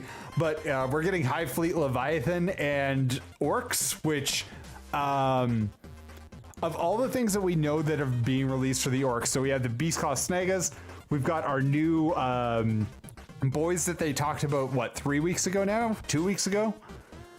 There's a whole bunch of greenskin stuff that's happening real soon here. So I am stoked. I really cannot wait to see what they're doing with this. I am absolutely hoping that we end up with a box set that is Leviathan versus the Orcs. Not just the Beast Nagas box, but if we could actually get a battle box, that'd be super cool. We're also still waiting for that Grey Knight and what is it? Grey Knight Thousand Suns box too. So that box is still out there somewhere. We haven't seen it yet. It hasn't gone to preview, or gone to pre-order yet, but we know that there are pictures of it floating around. Anyway, I figured you'd be excited to hear more about orcs, man. I do love orcs, both AOS and 40k. Like I've said, when I picture orcs, I picture Warhammer Old Hammer orcs. That's fair. I saw that go up on, I think it went up today. I could be wrong. It might have gone up in the last couple of days or on Sunday or something like that for this week's preview. But when I saw that go up, I was like, ooh, orcs. Because, you know, like, we got to talk about Kickstarter. We got to talk about GW. There is other news. Jester of Death 82 said, I'm hanging for new orcs. Yeah, man. I am super stoked that there is new boys coming out. I'm hoping that we get a full line refresh. I would love to see some new Ludas, like really everything in the entire, like all of their infantry could use an update. We could use new commandos, we could use new Ludas, we could use new mech boys, Killicans, all the way across the spectrum. They could really use some new models. It's been cool that we've been getting vehicles for the last couple of years, like with Speed Freaks and whatnot. But man, like a new orc track, really everything except for maybe like the Bama. Like we got Gazgul last year, I guess, but that was kind of it for like orc models. And I like orc models. Orc models are fun and ridiculous. They're fun to paint. They are super ridiculous. I love I just love orcs. I like what Games Workshop did with the orcs in like both Old Hammer, AOS, and in 40k. The only way you can describe them is just, well, they're orcs. They're kind of a silly joke all the way through. I mean, in AOS, we kind of, I don't know, the Bone Spitters have really gotten nothing since they've launched. Even what's it called? The Iron Jaws haven't gotten much. Like, even their battle line is old Black Orcs, right? I don't know. The orcs all the way across the with the exception of the brand new ones, the Cruel Boys, orcs haven't really gotten a whole bunch of love. And the Cruel Boys seem to have more sets just through the AOS 3 announcements than the entire rest of the orc lineup in AOS now. So I don't know. We'll see. As I said, I kind of hoped that the Snagas were going to be for both 40k and 30 or 40k and Age of Sigmar, because that first announcement that they made had them be both. But since then they've sort of backed off on that. I don't know. We'll see. Hopefully on Saturday they announce some awesome Orky good times, and those awesome Orky good times include both an Age of Sigmar release as well as a 40k release. But it sounds like it's mostly going to be 40k this week for the preview. So yeah. But yeah. Yeah, I'm gonna put a notification on for that one. 'Cause I want to know. Yeah, man. I mean, I'll even send it to Sean, because Sean is like, I like orcs. Sean loves orcs. Yeah, man. I figured that between you or Sean, somebody would be very, very excited that we are in fact getting new orc sculpts finally. My favorite thing about 40k orcs is if they just believe hard enough, it works. That is probably my least favorite part about the 40k orcs, but like, That's my favorite because it's the most ridiculous and it doesn't make sense. exactly. We are the both sides of the coin on the orcs here, because I want the orcs to have, I don't want the WoG to just be a thing, but also like the WoG being a thing is funny and cool. So like, it's fine. It's fine. It's fine. Did you know WoG is just orc for war? Yep. I realized that when I was playing the first Dawn of War in the intro scene. The intro video. Fair enough. I'm just going to put a little bit of smoky ink here on the palette. And I'm going to use that to darken our the wicker on the back of the shield here way down. Just to pull out a lot of the texture here and to even out that tone a little bit. We'll probably use a combination of what we've got on the palette for our mid-tone and some extra birch here as our highlights. Again, with this stuff, I'm keeping this is a color that we're going to come back to, not necessarily with this, not necessarily with the smoky ink over top of it, just because it is a very red color. But we are going to come back to this color as far as the like sort of desaturated yellow straw-ish color. Just going back to our inspirational art that I found on the internet. I'll pull it up here for just a second. So again, you guys can see that gradient that we're working through. So through that sort of purple, like that twilighty purple, through to a yellow color. This is going to be the yellow color that we're going to be using. It's going to be somewhere between like birch and Teneri yellow, which is sort of what we got on the palette there. It's a little bit of golden skin, some Teneri yellow, and some birch combined together, just using the birch to desaturate slightly. Okay, at this point, I'm happy-ish where we're at with the skin. Obviously, I've got to do some cleanup on the fingers and stuff. That's fine, but I'm happy with where we're sort of at with the chest and stuff. This is a good place to leave it until I've got more of the model base coated, so I can see where I need to balance light and dark. I still think that we're a little bit too brown, like there's a little bit too much color, so I might do some work to desaturate a little bit, just more of the areas underneath of here. But we're gonna go on break. When we come back, we're gonna start working on the actual bark. So more of his bark armor is gonna get done here. We'll see where we go. I'm still not sure what we're gonna do with these horns. These horns actually might end up being the same color as the wicker on the inside of the shield. I don't know yet. If you have thoughts what we want to do with those horns, let me know. In the meantime, Adam and I are going to take a quick break here. We will be back in about 5-10 minutes. I'm going to go and let my dogs outside and I need to stand up. So I'm going to do that. We'll be back in 5 to 10 minutes. Oh, before I go, Adam, where can people follow you on the internet? People can follow me at beach_vacation_mando on Instagram and follow my adventure into Mandalorian cosplay. Sweet. You guys can follow me on the internet. I am Steve Thomas at Choice Minis. If you would like to be included in any of our segments, including the slideshow that's about to come up, you can always just DM me on Instagram. Again, it's Choice Minis with an S, or you can always hit us up through our email, just choiceminis@gmail.com. You can head to our website, choiceminis.com on the internet. Any of those, you can always submit stuff. I'd love to take a look, include you guys in the slideshow. We'll be back in about 10 minutes. Peace.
What up, everybody? We are back. I am Steve Thomas at Choice Minis on your social media of choice. I'm joined by the better half of this stream, Adam Grimm, beach underscore vacation underscore Mando. Adam, how you doing, brother? How was your break? It was good. Took the dog outside, grabbed another beer. Yeah. What you drinking tonight? Just a Pilsner. Oh, nice. Gotta get that pill. Gotta get that pill. Gotta have my vitamin pill. Right. So you guys can see, we've got dried up a little bit. I'm just trying to give you guys a little bit better look. See. Death 82 said, "Is that music meant to be super distorted and staticky?" Goodness no, but I am running at the very top end of my hardware right now. It's annoying because when it comes across in the stream, depending on whether you're on YouTube or you're on Twitch, both of them output differently. And I tried to fix that earlier today. Obviously, I didn't. So we'll solve that. I'm off of my day job this week, so we'll spend a little bit more time working on that tomorrow. So, yeah. It's supposed to be prioritizing the output as opposed to my headphones, but my headphones were nice, so I assumed that everybody on Facebook everybody on YouTube and Twitch got just garbage sound. So I apologize for that, but we'll work through it. We will work through it. I'm just going to do a little bit more of the smoke just up into some of the shadowed areas so that we can have some nice depth to our shadows on the shield. Now that it's dried up a little bit, we can kind of see where things have laid out a little bit better, but we'll continue to work these shadows just a little bit here on the shield itself. Then we'll work some more on our skin. I'm just gonna clean up those fingers a little bit more because I feel like those fingies need some cleaning. And then we'll leave the skin behind and we'll get onto the actual armor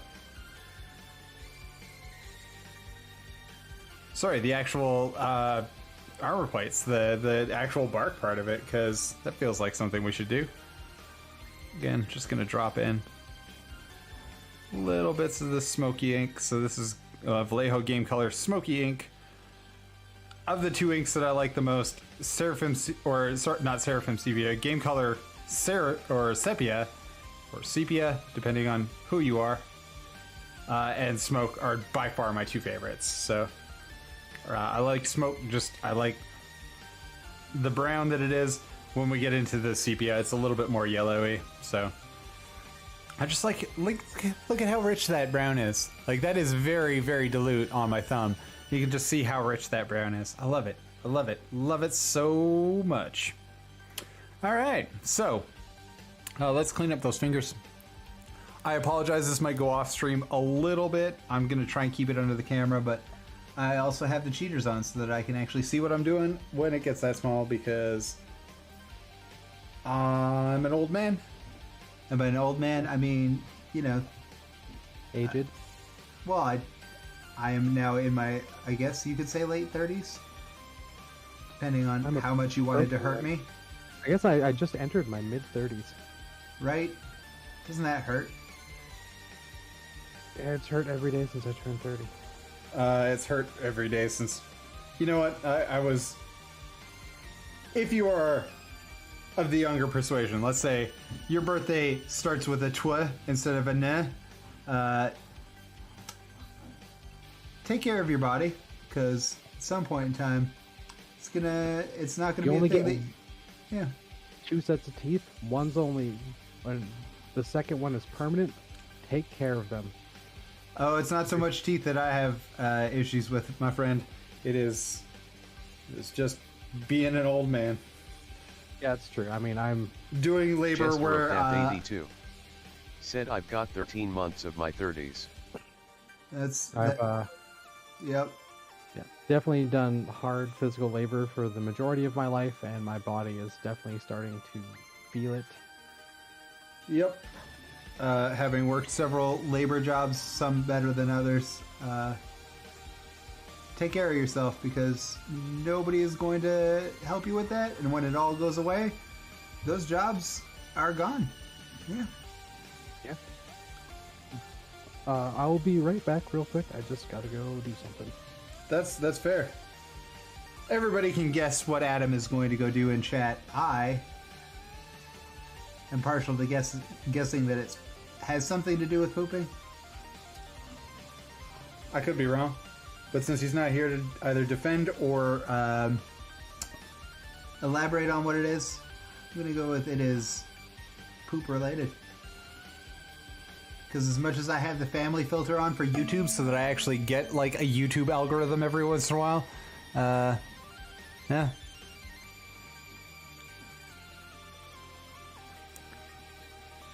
Jester, I gotta say thanks for hanging out tonight, man. It's nice to have you in chat. I don't know where Mr. Ed went.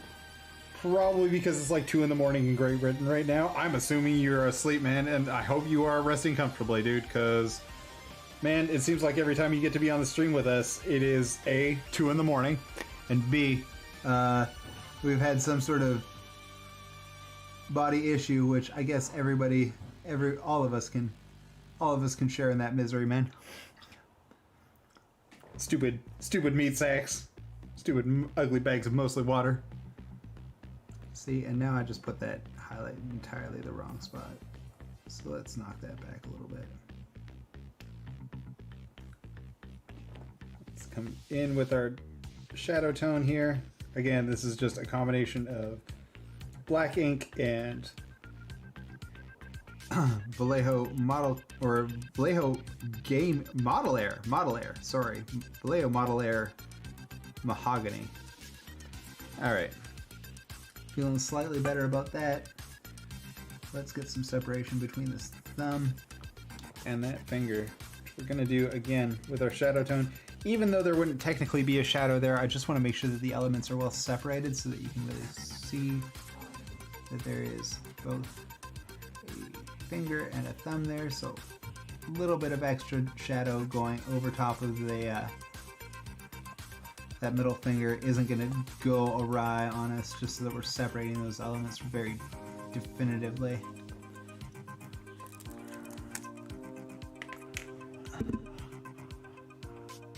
That's slightly better. Still not quite there.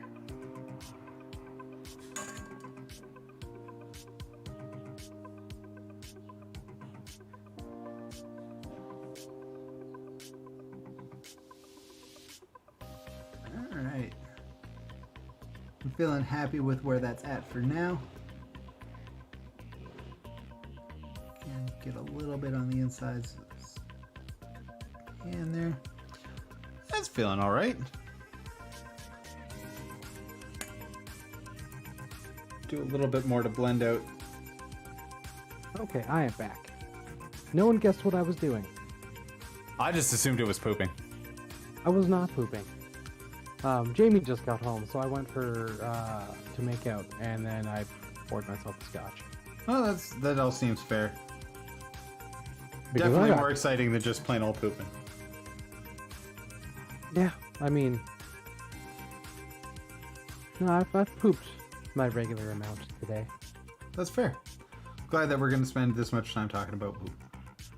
Hey, it's a natural bodily function. Everybody does it unless you're Catholic. That's concentrated evil coming out of you. Agreed.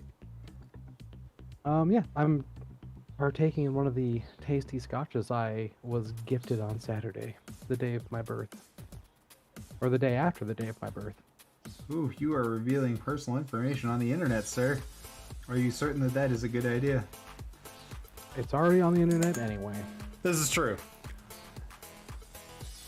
And like, even if I didn't put it on there, the government did, so... Oh, yeah, no, all my personal information has been lost so many times by a variety of government institutions. I don't know, Equifax just giving it away because they're too stupid to be able to secure their own accounts or tell anybody that they've lost control of all of the world's personal information. Sorry, it wasn't all of the world. It was 100,000 or 100 million people. It's fine. It's probably the correct amount of people to lose their personal information and not admit it to anybody for 3 months. Oh, that was the right choice for scotch. That is mighty tasty. I'm only mildly jealous of your scotch. It's the Auchentoshan, the one that Ginger Jesse got me. Nice. Yep. Aged in a sherry barrel. Ooh, fancy. Yeah, so it's a little fruity. It's like the candy of scotches. You know what the candy of scotch, well, not I guess of scotches, but of whiskeys is? Knob Creek pecan whiskey. So Knob Creek I know it's distilled. I think it's also bottled in BC, British Columbia, Canada. Is that not 40 Creek that does that one? Oh yeah, never mind. It is 40 Creek. Yep. Yeah. Knob Creek. I do know which one you're talking about. Knob Creek's got a one from BC is 40 Creek. Yeah, I was thinking of. Because I got it once when we were at the cabin, at my buddy's cabin in Invermere, and you could only get it on the BC side of the border, so I was super stoked that I got to spend an evening killing the old Mickey of it. Well, actually, I think we killed a full 2-6 that night.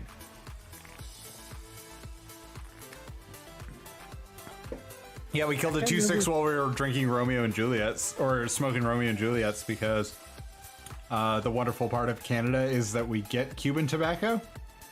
Yep. It's pretty great. My dad was smoking Cuban cigarillos on Saturday. Fair enough. I was smoking pipe tobacco. Well, I was nowhere near that fancy, so. I like smoking a pipe. It's hilarious. It's also very relaxing. I definitely get the like having a pipe at the end of a day. Or end of a night. I always feel like I'm Merlin whenever I smoke from a pipe. Like, you know, like Merlin from The Sword and the Stone. That was the exact Merlin I pictured when you said that. Yep. That is always the feeling I get while smoking pipe tobacco, is that I am Merlin from the Disney movie. Mostly because I think that, well, I know that my dad smoked a pipe when I was a kid, but there is like some sort of like foundational memory that is like Merlin smokes a pipe and the smell of pipe tobacco is also the Sword and the Stone movie. So I'm just using a little bit of a shadow color here just to accentuate a little bit more into our deep shadows, just at the very top of the shield there. I'm also going to do the same thing just on the back side of the shield, so just up underneath the arm here. I'm just going to sweep a little bit of that extra into the back there. Now that we're talking about tobacco, this is definitely, we are getting close to the Tobacco Sunrise guitar finish with the wicker on this shield. That is definitely promising. I'm going to move off the skin, and then I see one more in gold. And I'm just going to go around right now, ornament thing, so that it's in between the bits. Let's get started on the rest of our army. Our armor is mostly done in mahogany, like it's a little bit less color feels. I definitely brush today, because it also into the model once you got part of swipes at the model with paint right now, just to get paint onto it. Yes, I'm being careful-ish right now, just because I'm painting in the parts that are very, very close to the actual skin. So I'm using the smaller brush and being careful-ish right now, but I'm very quickly going to swap away from this brush as soon as I'm not painting stuff that is either on the skin or right next to it. And we'll go to painting with a real size brush. It is playing Christmas music, and I cannot abide that. We are going to skip. I'm okay with Halloween music. All right, at any rate. But yeah, as soon as I'm away from the skin, we are going to swap brushes to something that is large and definitely going to cover, because I don't want to be painting this for 18 hours with the world's smallest brush. I mean, I could, but like, I'm just gonna screw up the paint job. All right, where else have we got? Skin close to wood. This definitely sounds like ghouls and ghosts.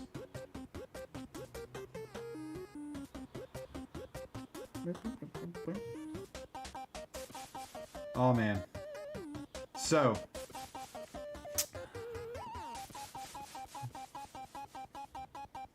Oh, I'm also gonna get the stuff that's around the shield here, just with the hands and fingers and whatnot.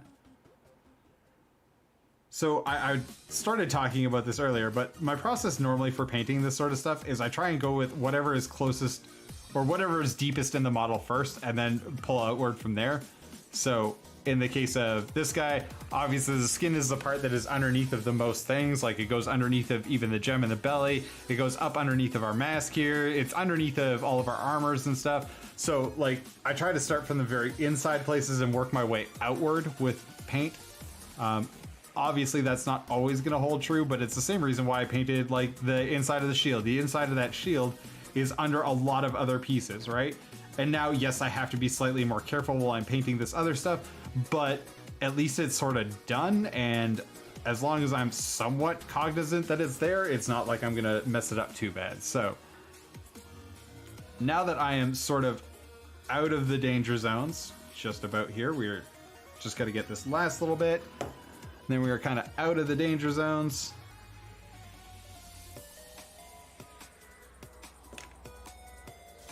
Okay, let's see what else have we got that is possibly close. Let's get this leg bit here. Then I'm just gonna skip to one of my giant acrylic brushes and we'll get the rest of this guy. This is the lovely part of this paint. I do love the color of it, but the greatest part of airbrush paints, yes, they are very thin, they pool quite easily, there is lots that you can do to mess them up, but because they're so highly pigmented, you can put super thin coats on even with a brush, and it covers like crazy. So now that we have kind of got all of the danger zones covered in paint, I'm just gonna give the 2 seconds to dry here while I swap out to one of my just junk acrylic brushes. I mean, it's not junk, but like, I don't know, I'm pretty sure I bought this set from Michael's for $5 and there was like 14 brushes in it, so whatever, doesn't matter. You painted all the danger zones, but did you paint the highway to the danger zone? I did not paint the highway to the danger zone. I'm not cool enough to paint that. I really want to show Jamie Top Gun, so I think she's seen it. I say this, and as we're making jokes about danger zone, something danger zone, I'll find another place where I just about mess this up for us. So I'm just gonna take 2 seconds here and make sure that I've got these areas covered with the small and detailed brush before we get all crazy go nuts, because I'm about to do that. Okay, let's go. Sorry, I just hit the camera with my hand. All right, let's get into it. So brush, giant brush, this is a number 6. We're gonna load this up and we're just gonna paint.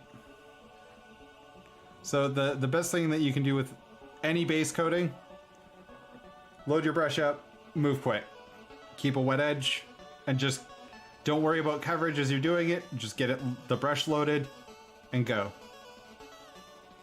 Don't worry about whether or not it's covering every nook and cranny, just go.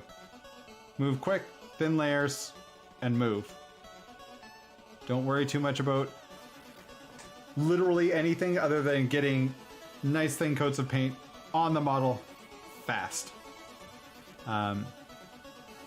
This is actually something that I struggled with quite a bit when I was first like sort of starting to paint, because I was always super worried about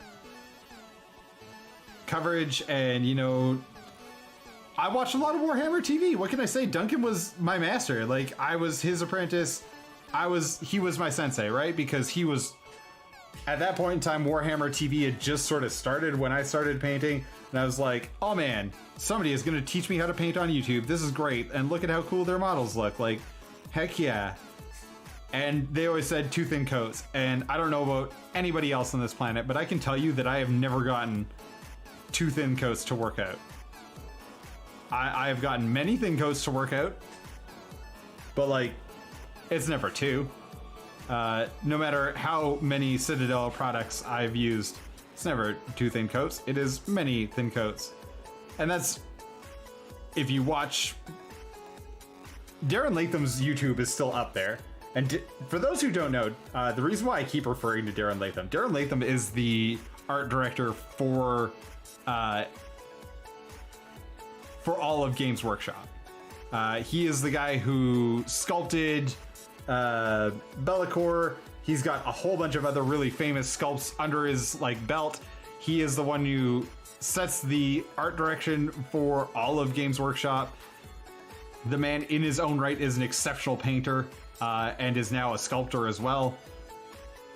He's got just a ton of insight, and the difference between what they were preaching on Warhammer TV versus what they actually do as either the heavy metal team or Darren's personal painting style is night and day. And when I started watching his videos, he's like, no, it's not two thin coats, it's many thin coats. I absolutely could not get the way that they were trying to attempt to teach people on Warhammer TV to ever work. Like, the whole edge highlighting thing never worked for me. I never liked the way that my art was coming out. Like, I didn't like the way that my minis looked when I tried it.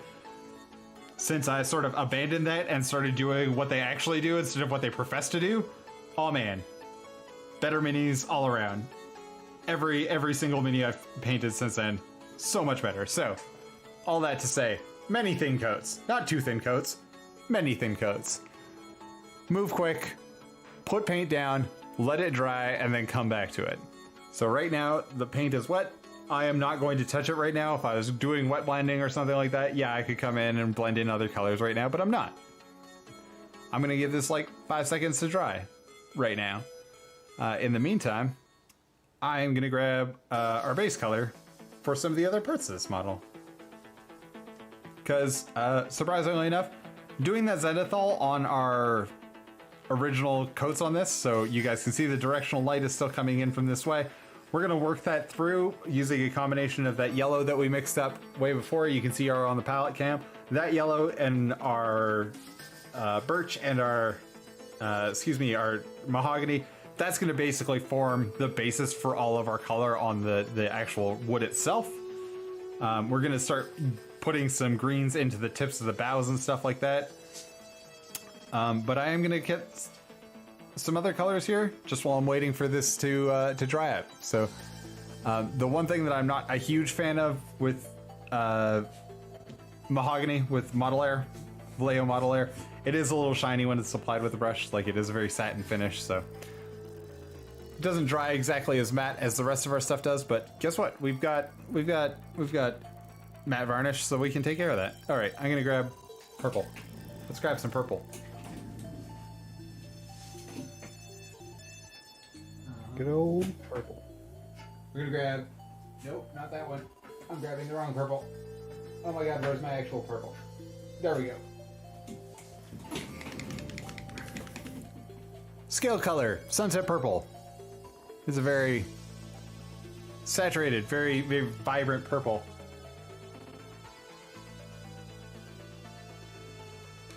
We're gonna grab some of that. We're gonna grab some of our base coat that we use for the skin and mix it into said purple until I'm happy with where that purple is at. So I'm darkening it down. I'm not exactly desaturating it, but I am mixing it with our mahogany and our graphene gray. And this is gonna form the basis of our blade here. This is also going to be approximately what we're using on the wings too. So yes, it is a color mixture. Yes, making mixed colors and using them as large portions of a model is hard. But guess what? You can color match. I believe in you. If I can color match, ye olde colorblind dude, well, not entirely colorblind, but mostly colorblind dude, can color match, you can too. It's not that hard. Let's get Is mask also purpletized? Purpletized? Again, thin coats of paint. So even though I am using not a great brush, as long as we are sufficiently thinned in our paint, it goes on fairly smooth. Let's get this onto our mask.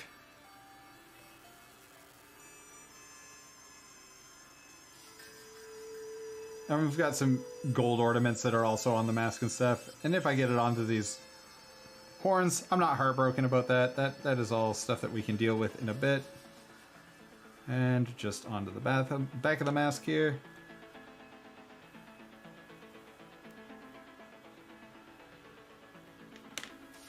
Now, if I really was efficient with this process, I would also throw this onto the wings at the same time. So why don't we do that? Why don't we do that? While we're waiting for that to dry in all those places, you can see just how uneven that coat is. Like, don't care. Many thin coats. Actually, you know what? I'm not going to put this on the wings. I looked over at how much I have mixed. I'm not going to put this on the wings right now. I'm just going to make sure that I got a nice solid base coat on the blade of this weapon here. His spear?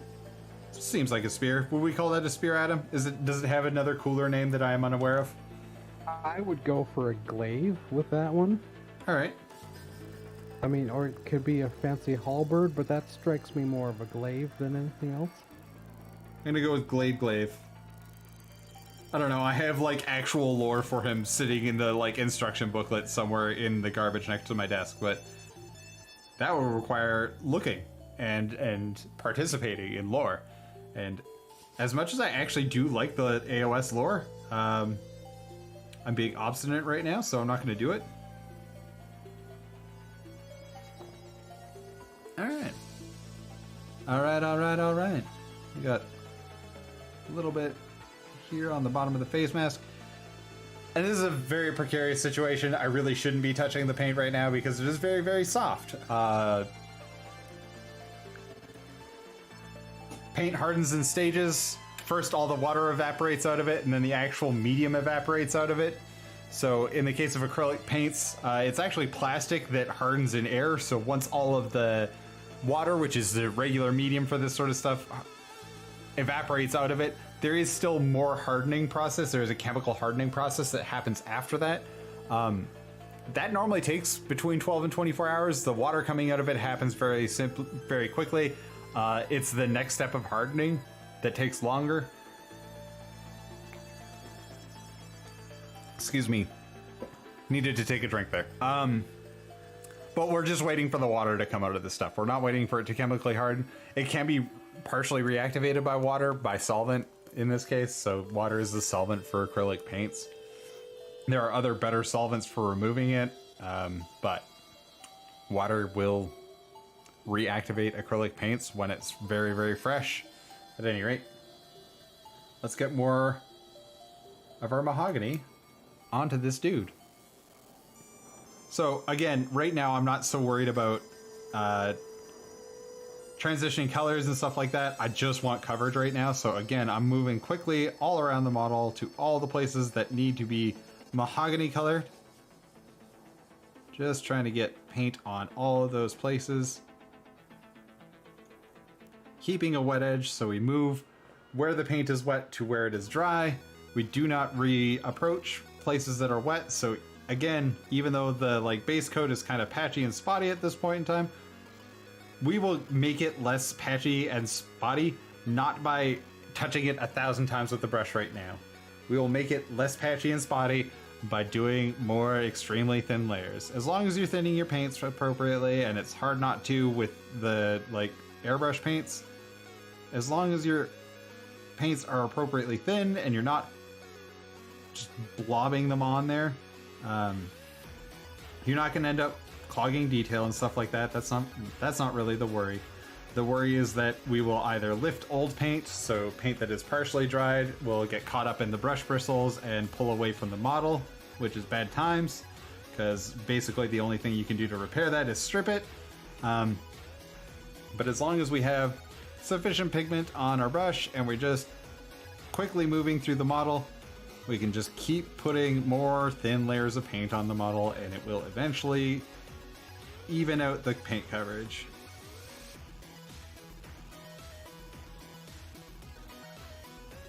Now, our model will never be totally even because of zenithal highlighting, so where it was gray underneath of the paint before, it will always be slightly darker than where it was white underneath of the paint, so it will never be like fully 100% even. Airbrush paint like this is always going to be a little bit more prone to being uneven than, say, like, especially like Citadel base paint actually is, as much as I make fun of Citadel paint a lot, Citadel base paints are actually really good for creating even base coats. Pretty sure they... Oh, I mean, they got one thing right, I suppose. Yeah, I mean, there's lots of things that are very good about Citadel paint. There is nothing about Citadel paint that it is the best at, other than it is very close in proximity to your Citadel models normally, you know, to your Games Workshop models. It is normally right next to it. Other than that, I'm not sure that there is nothing that it makes it the best at any one thing. However, doesn't mean it's the worst, and if that's what you got close by, use it. Because if it's the difference between painting a model and not painting a model, paint a model. Don't wait for your crazy brand of Chimera paints to come from the middle of, you know, Croatia. I don't actually know where Chimera's bottled anymore. I think it's in the UK. I could be wrong. Could be in Spain. Could be in Croatia. I know that for a long time I was looking at Cretan paint because Warcolor, which I still think I'd like to try at some point, but just not right now. I'm pretty happy with Scale Color. But like Warcolor is bottled in Crete. It looks like great paint. I would love to try it someday. I have not tried it yet, but someday I will probably get there. My Scale Color paint, yeah, I like it because I like the finish that it gives. The entire range is extremely matte all the way across the range. And I like that feature because I like matte paint because I want to choose where I put highlights, not have the paint's reflectivity dictate where highlights are going. It's also why I mix AK Interactive Ultramatte into basically everything I own. I want to control where light is on my models.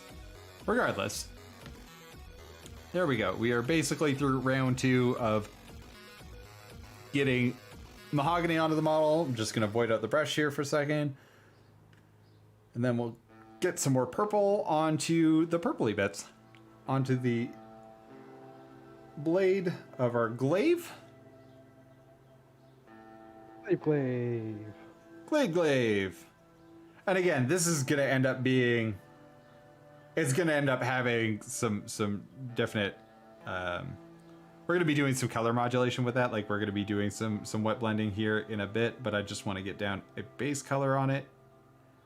And we're going to cover over this helmet.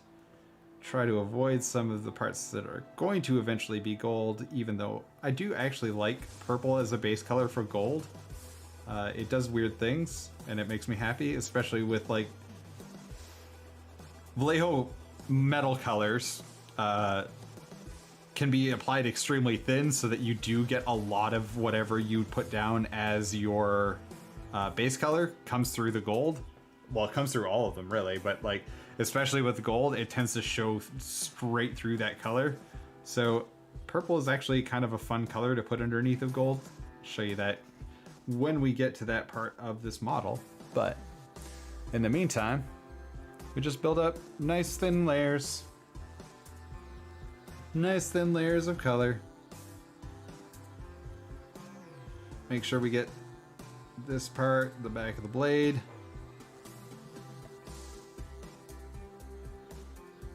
His nose there. I am going to pull out not an enormous brush for a second and do that one side of the helmet that is sort of buried there.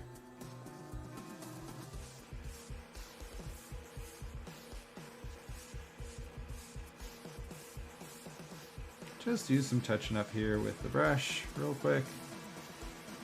Helps when the brush is actually sufficiently wet.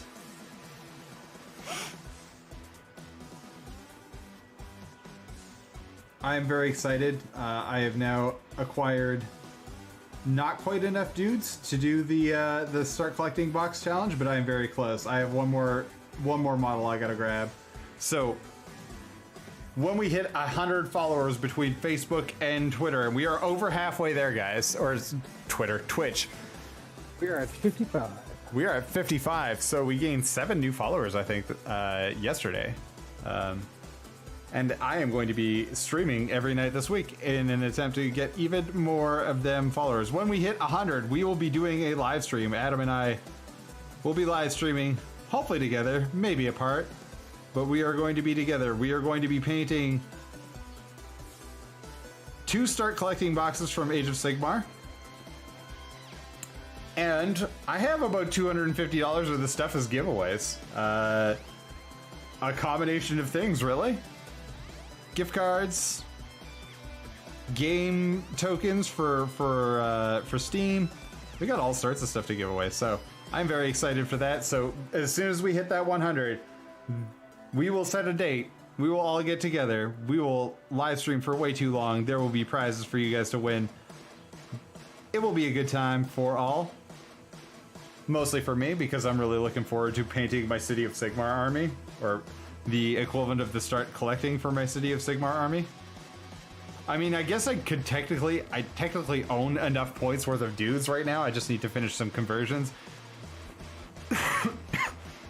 But there is one model in particular that I really want to do for that live stream, just to see if I can get it done in however long it takes us to get through the live stream, to get a start collecting box painted. How are we feeling about this guy, Adam? Feeling pretty good. He's looking really good. I'm really digging that brown. I love mahogany.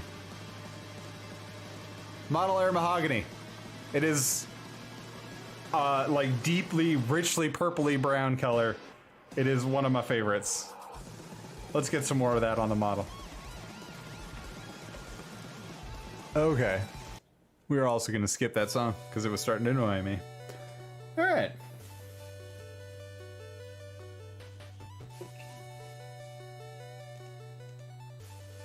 Let's keep going here.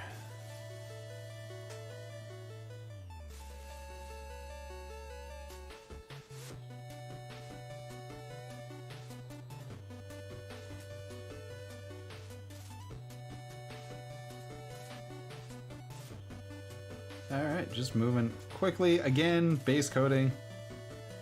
Super fun. Everybody's favorite step, base coating. Actually, this is probably my favorite. Maybe not my favorite part. I think my favorite part is still like finishing details, but like this part of painting is relatively stress-free, which is always nice. Better than the alternative if it was stressful. Actually, I don't really tend to find any part of painting particularly stressful. Adam, do you find any of painting stressful? Faces for me. That's fair. I guess freehand, mostly because I'm always disappointed about how bad I am at freehand. I mean, I'm not the worst, but like, it never comes out for me. I just need more practice.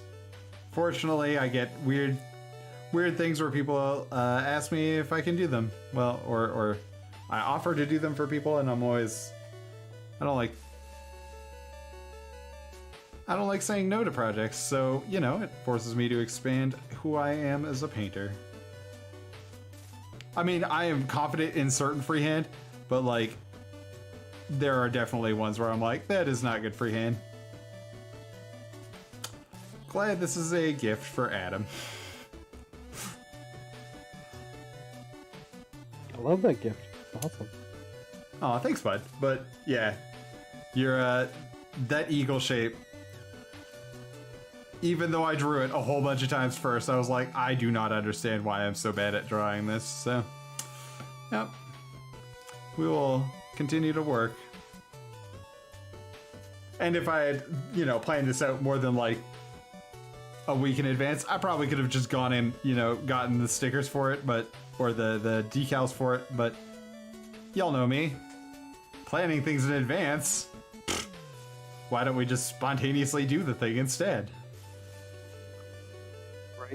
Sometimes you just need to do stuff spontaneously. I tend to not.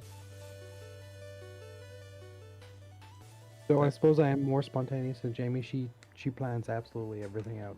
Oh Kinda yeah, sweet. I like planning, but there are certain things where it's like, nope, not planning this because this is supposed to be fun, good hobby times. The rest of my life is just unending plans and budget approvals and all the rest of it. So, yep, this is the one area of my life where I feel literally no obligation to do that. I say that as I have like the next 2 weeks worth of videos pretty much already planned out in my head, so it's fine. Alright.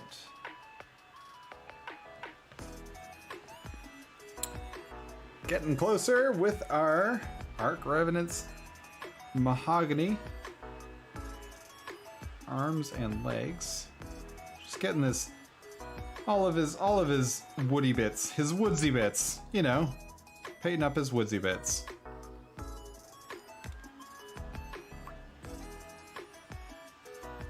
All right.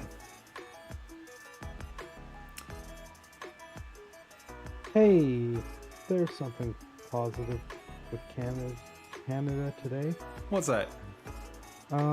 We have our first Indigenous Governor General. Ooh, good for us. It's Very only exciting. taken like 155 years. Yep. It's I'm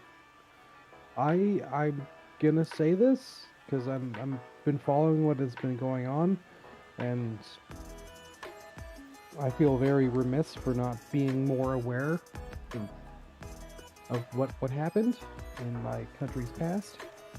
I mean, and like when I say past, I mean I was alive for the last like 5 years the residential schools were around. Of course, I mean I was like a toddler, but still. 0 to 5 during those years. Yeah, 0 to 5. My concerns were, hey, is there cake? No. Well, why isn't there cake? But yeah, it's as much as I appreciate it, I think I really hope she does well in the position. It's a little too late. Also, the Governor General has literally no power and is mostly a symbolic position that's appointed by the Prime Minister's office. So, like, Yeah, I would like to see how about we much more done. There's a really good meme that kind of sums up my feelings on it. If we can send 90-year-old Nazis to trial, we can send priests and nuns to trial too.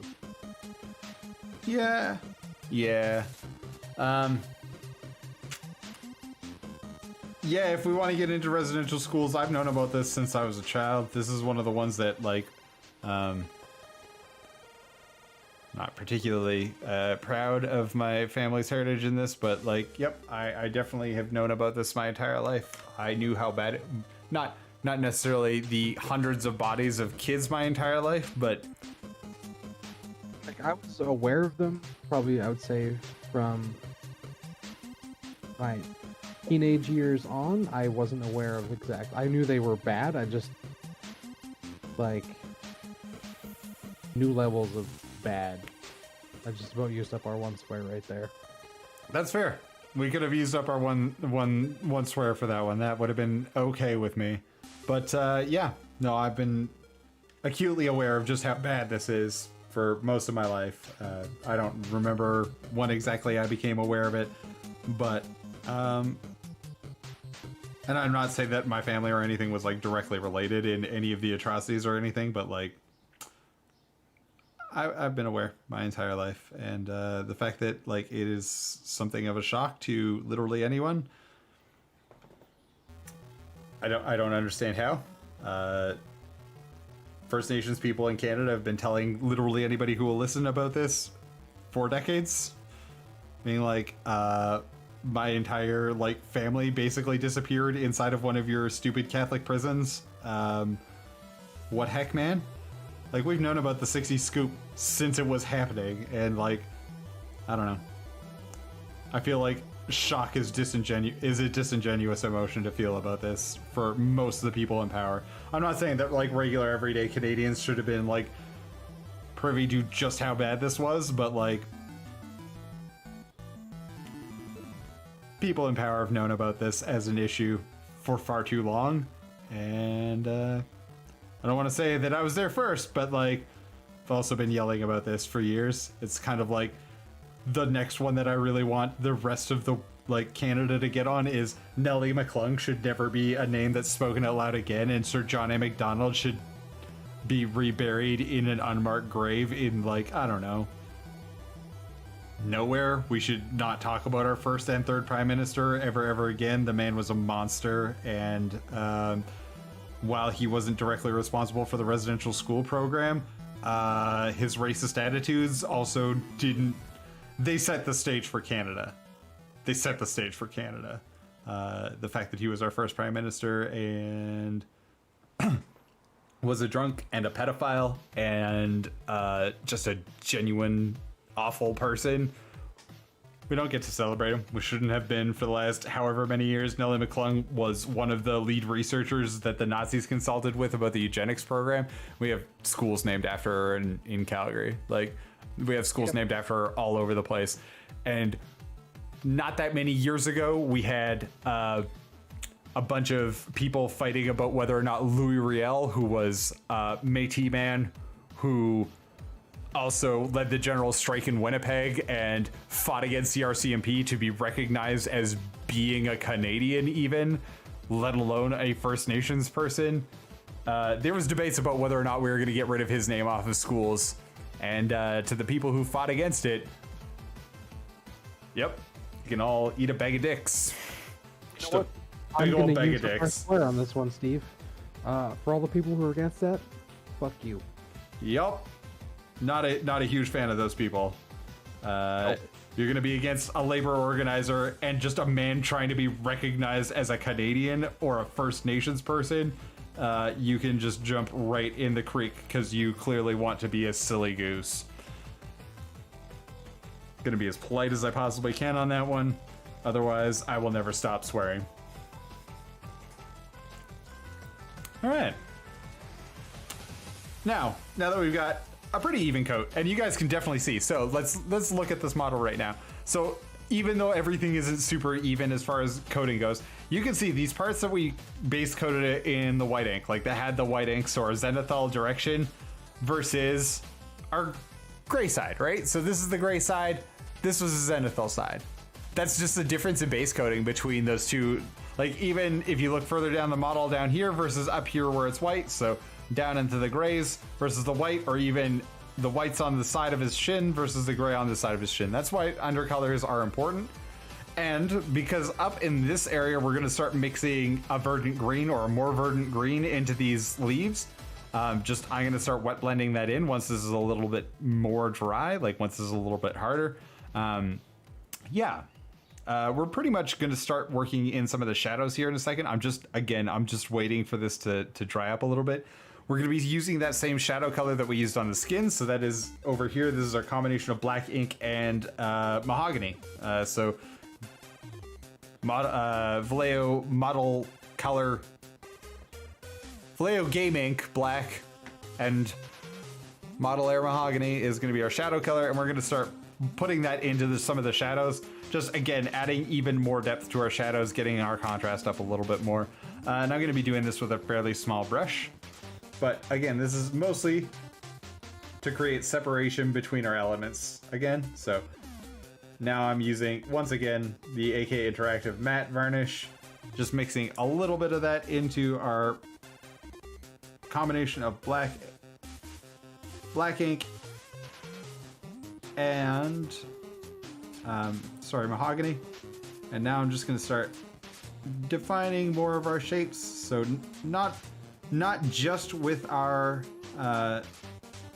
zenithal highlight, but now I'm also coming in and actually adding shadows to our shadowed areas, just making sure that we've got lots of depth, lots of contrast in a lot of areas, because contrast is what makes models of this scale readable. If we don't use contrast to the maximum on these models, all Citadel models are very detailed, so they tend to be readable from a silhouette, all of them do. Like, that is the one thing about the sculpting of all of the Games Workshop products that I'm always just absolutely fascinated by. Is Games Workshop is very good at creating silhouettes. So what I mean by when I say a silhouette is like the overall shape of a model is immediately recognizable, whether or not it's well painted or what, or like whether it's unpainted plastic or like expertly painted, you know, masterworks.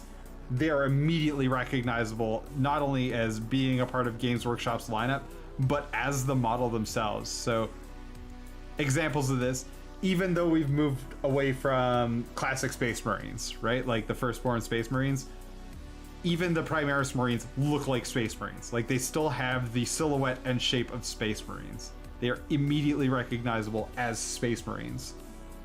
There is a spider crawling across my desk. Hello, spidery friend. Please go and eat some of the mosquitoes that are currently growing outside. Or, like, go hang out somewhere that's not where I'm painting right now. Come on, spider friend. Yeah, okay, goodbye. Anyway, sorry.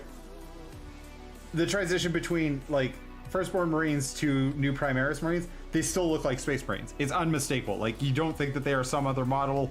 There's no way that you can, like, think that they are somebody else's model. They are immediately recognizable as Space Marines. Same is true with even this guy. Like, this guy is immediately recognizable as a Sylvaneth. You can see the Revenant parts of him. Like, it is stunning how good their sculptors are at creating just absolutely iconic silhouettes that are immediately recognizable. I do not know how they do it. I live in graphics. I look at this stuff a lot, and I'm always shocked at how good Games Workshop is at doing this throughout and creating like full lines of silhouettes that all seem to go together, but are immediately iconic, I guess is where I'm going with this. Just very impressed by their sculpting.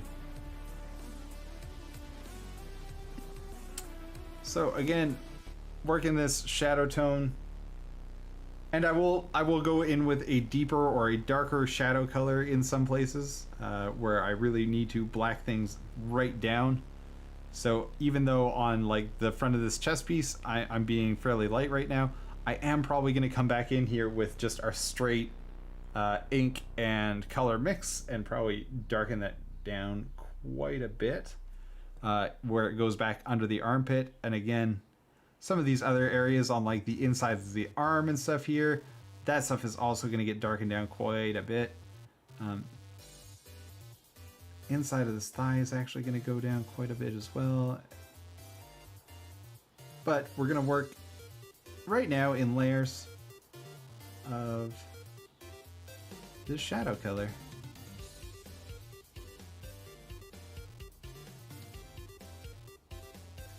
Now we're not going to do obviously all of our shape definition just with the shadows. We are going to be coming back here in not that long, in a few minutes, starting to do some of our highlight work as well, because there are always two sides of this equation where we can muck about with things. So we can, of course, work more and more shadow into things, but we can also bring things up with highlights as well. Just making sure that we maintain the richness of our color here.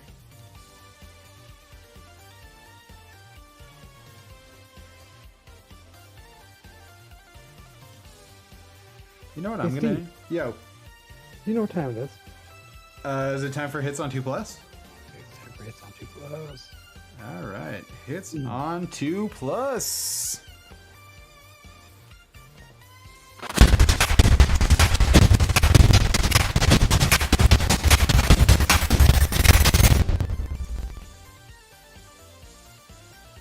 Adam, what do you got for hits on 2+ this week? So mine is Old Gun. Or the person on Instagram is called Old Gun. They do pretty much just Gundam stuff. And I've been wanting to feature a Gundam figure or model kits on our hits on 2+. It's taken me a while to find one that's, actually been painted. Fair enough. A lot of people just kind of build them and then that's it. There's a lot of really subtle painting techniques that go into Gundam, It really depends on where you're at in the hobby, because I've definitely seen lots of YouTube videos of guys that do the actual like painting on Gundam, but it's always so subtle. Yeah. And I know both you and I are big fans of Gundam. And so I figured it was about time that we featured some Gundam. Well, you couldn't have chosen a much more iconic chassis than the one we got in front of us, that's for sure. Yeah, the Gundam Mark 1. Yeah, man. First Gundam. I'm a little sad we don't have a giant laser sword out, but I also understand why we don't right now. A beam saber. I'm sorry, beam saber. Yeah. Did I say laser sword? Like some sort of George Lucas? Do you have Netflix currently, Steve? I do. And by I do, I mean our friend Dan has graciously gifted me with his Netflix subscription, so. Excellent. The Gundam Original Series OAVs have been added to Netflix like last week. Plus the newest one, as well as Char's Counterattack, because that kind of rounds out the Gundam story. And then the newest Gundam movie, Gundam Hathaway's Folly or something like that, or Hathaway, who's the main character from Char's Counterattack, is back. Neat. I watched it this weekend. It's quite good. I also recommend, if you can find it, the Gundam Thunderbolts. Very excellent. Kind of takes on the 1 Year War that aren't about Armoro and Char. So I'm going to call out Old Gun on this. I love that he did the lighting kit into the eyes, as well as on the belt. I love that.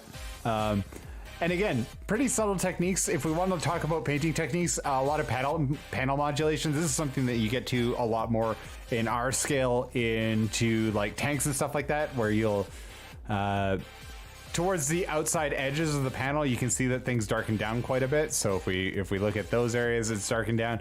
But this is a pretty common technique in almost all Gundam, is to do some sort of panel modulation like that, while maintaining really, really crispy lines, so that like you can see that the panel modulation stops absolutely at the corner. They don't do the edge highlighting like, you know, heavy metal and stuff does. Instead, it's just a piece of cardstock. So you paint up to the piece of cardstock and then move the piece of cardstock and modulate that way. It's a really interesting painting technique that I would love to try on something, you know, like vehicle size. I just haven't done a vehicle in ever. I don't think I've ever done a sci-fi vehicle. That's not true. I've done like Star Wars sci-fi vehicles, but never done like a 40K vehicle. So that's cool. 40K vehicles are annoying. Yeah. Feels like something I should do at some point. It was his goof. Oh yeah, yeah, I love. Yeah. No. Yeah, and these are actually these are gunplay kits, so like it's the full skeletal structure of the Gundams and everything. Yep. I just brought up the photo of it because I feel like people should have to see it. There's a lighting kit that goes inside of this, if I remember correctly. Yep. You are correct. So, it's all posable. So everything, like, unlike our models where everything is solid and glued in place, with these things, and I don't know if it is on Gunplay. I know that on the Bandai Master Series, it's all fully posable with rubber joints. Gunplay is fully posable with like working hydraulics. Like they look like the hydraulic piston, but they're not. There's no pressure or anything. Yep. A lot of screws, a lot of metal pieces. Neat. But yeah, I've got the photos up of the inside of it because everybody should get to see how cool these kits actually are. I really wanted to get into Gunplay. They are expensive. Hella expensive. Actually, my brother brings them home when he comes back he used to go back and forth to Taiwan all the time. So you save yourself import duties when you bring them back and forth on your own, but they're still like $200-300 each. Yeah. And they are like there's a video game that also goes along with them, and I think the whole premise behind the gunplay like kits is you're supposed to also be able to like build your kit and then load that data into the game. Cool. Yeah, and I was like, okay, that's cool. That's cool. I played the cell phone version of the game briefly. It was pretty fun. Neat. And then it was one of those games that takes a really long time to update, and then I just got sick of waiting. Fair enough. But yeah, this one caught my eye pretty quick. I was gonna pick the goof, but then I was like, oh, but like he has the Gundam. Like I can't not pick the Gundam. Yeah. So there is a close up of the head. It is, I mean, it's absolutely stunning work. Old gun, buddy. I am super impressed. I'm assuming you're Korean, and I don't know how to say really cool in Korean, but if somebody wants to teach me, I'm totally down. I guess I could use Google Translate, but I am lazy. Want to see what I came up with for hits on 2+? Already, I love it. All right, let's pull up mine. It is okay. So this is the method of cooking art, or the method of cooking art, on Instagram. You guys can see his handle there.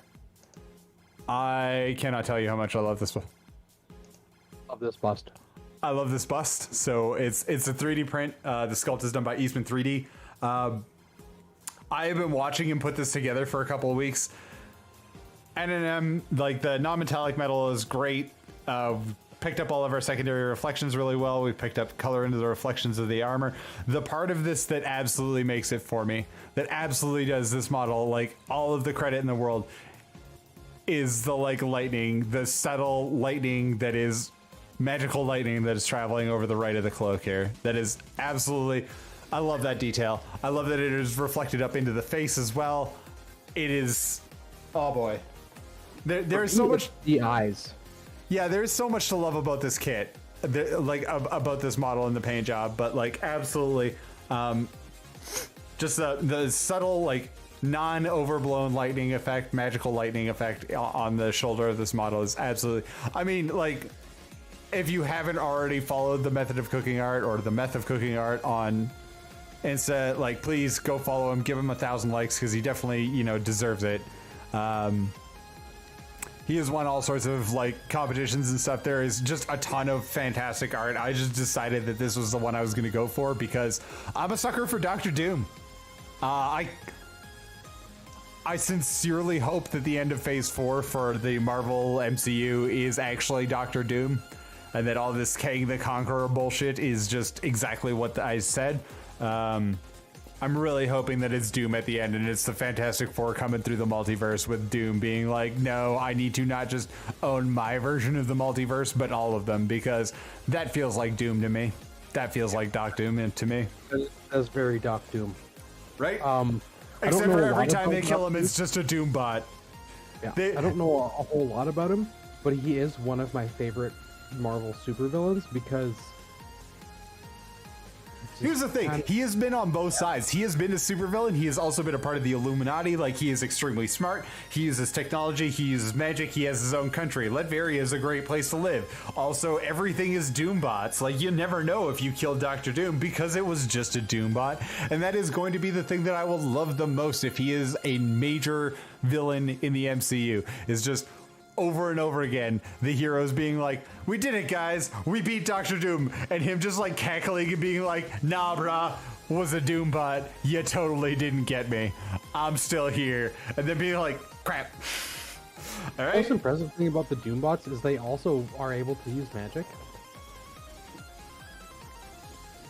Or at least replicate magic. They're Yeah. not Or all of he's them able are to cast magical. his magic, yeah, or he's able to cast his magic through the Doombots, like they're a focus. Yeah, I love Doctor Doom. He is one of like my villain crushes. So it's just one of those things that I'm with you on there. He out of all of the supervillains, if I could be any supervillain, it would be Doc Doom, hands down, every time. There is always a little part of me that is like, but I could have octopus arms, and then I could be Doc Ock.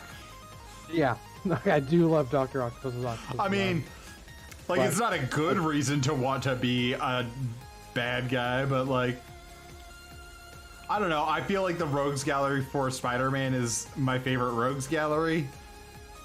So and to be fair, Doctor Doom and Dr. Octavius have teamed up before to try and take down Spider-Man.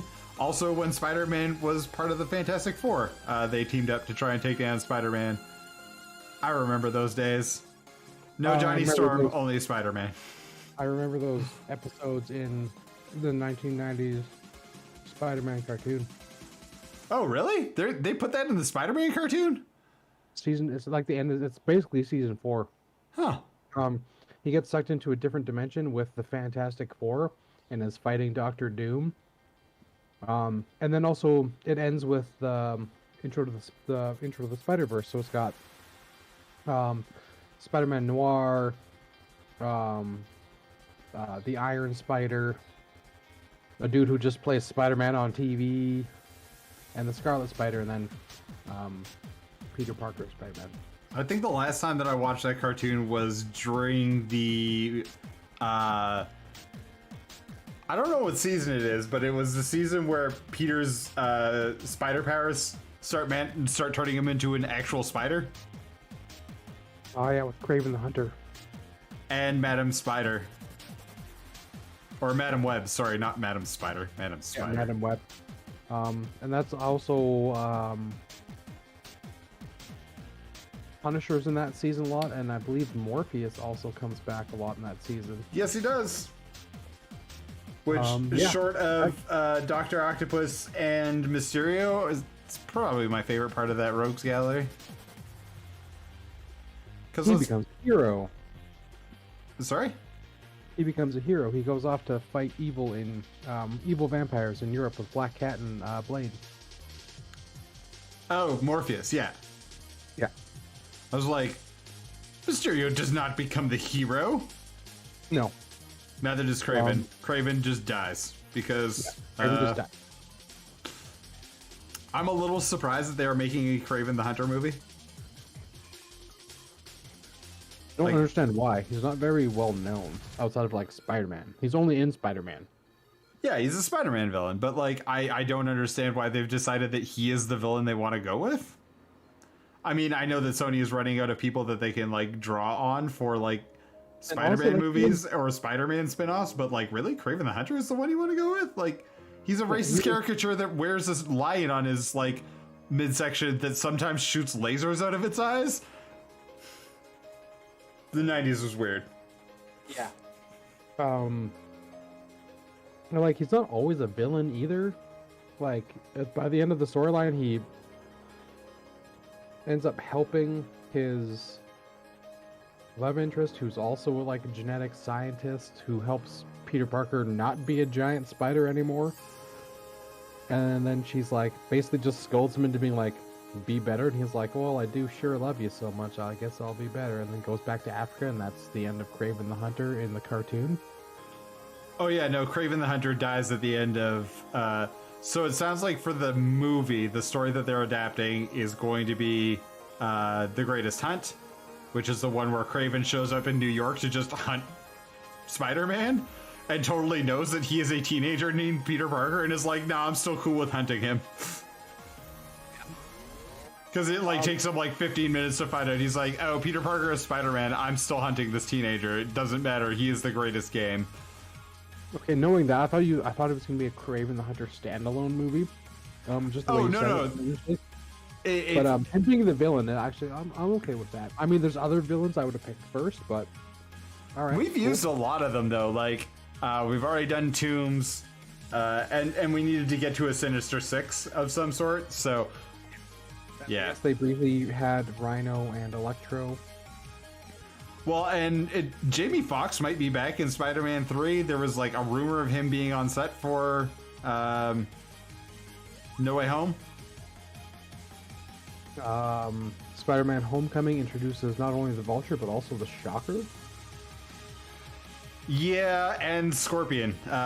Scorpion's the guy on the boat when the boat is broken in half who confronts Tombs in prison. Carlos Reyes? No, it's not Carlos Reyes. But it is Scorpion. I can't remember his actual non-Scorpion name right now. But he is also in that movie. Also, the Tinkerer is in that movie. Like, there's a whole rogues gallery in that movie. Like, there are a number of people that are famous Spider-Man villains that wander in and out of that movie. So, yeah, one of my favorites. You know what? I'm gonna call him a Spider-Man villain. It's J. Jonah Jameson. I just love that we keep reusing. What's his name? Is J. Jonah Jameson? J.K. Simmons. Yeah, because he is. He just is. He is. Can't replace him. It's perfect. Yeah, he just is J. Jonah Jameson. Like, there are other people who can try to be J. Jonah Jameson, but J.K. Simmons is J. Jonah Jameson. Even when J.K. Simmons is being other characters, he's just J.K. Simmons, or he's just J. Jonah Jameson. Yeah, like I'm not going to say this very often, but like sometimes Hollywood in their casting nails it, and they nailed it with him. Like, it's. When I think of J. Jonah Jameson outside of the cartoon, I just picture his face, and I do have a hard time watching him in other movies. So I'm like, Whiplash did that to me. When I was watching Whiplash, I was like, "Don't you want pictures of Spider-Man? Why are you pressing this kid to be a drummer so bad? You could just have pictures of Spider-Man instead." Give me pictures of Spider-Man.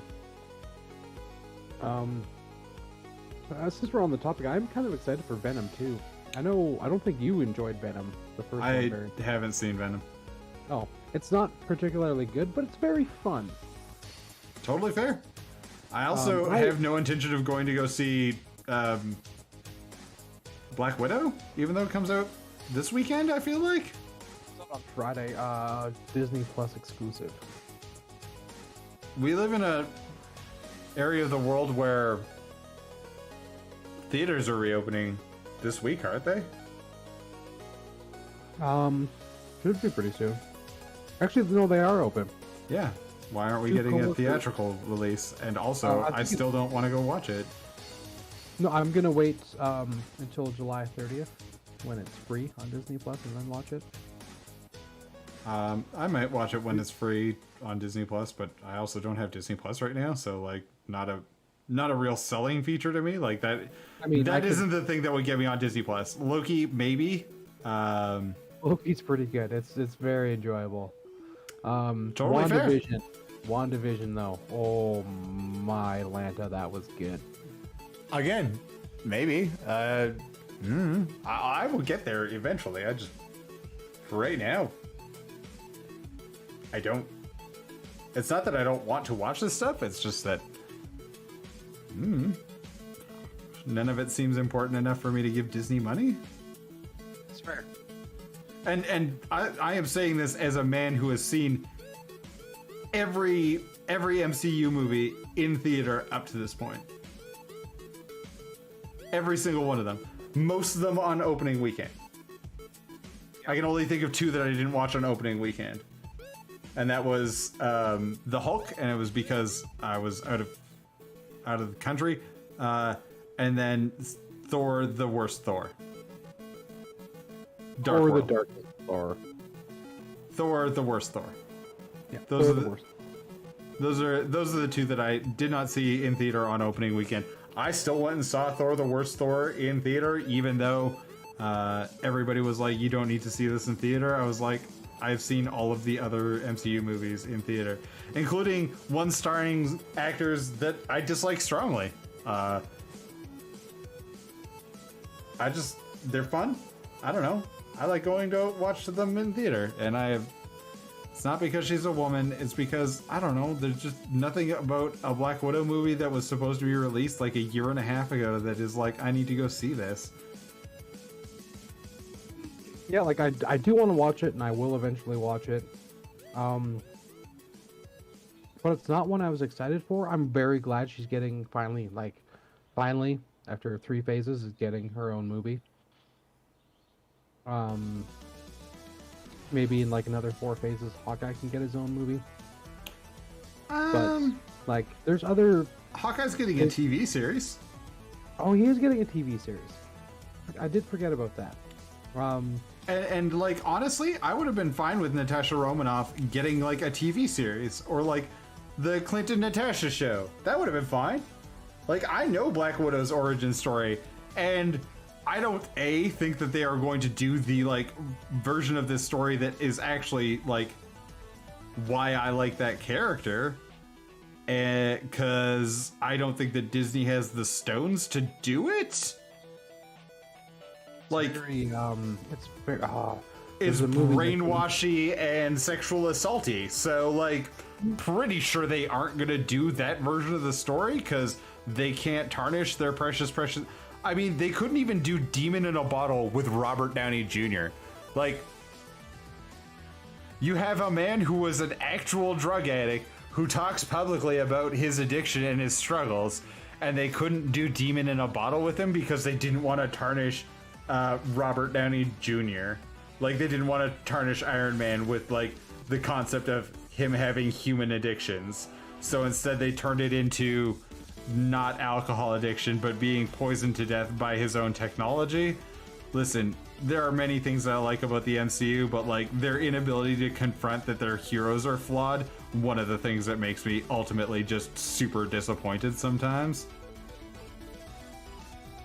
Totally fair. You know what doesn't sell models or doesn't sell merchandise? Admitting that Tony Stark is a drunk and a womanizer. So we're gonna just mute those parts of his character, even though that's kind of why people like him?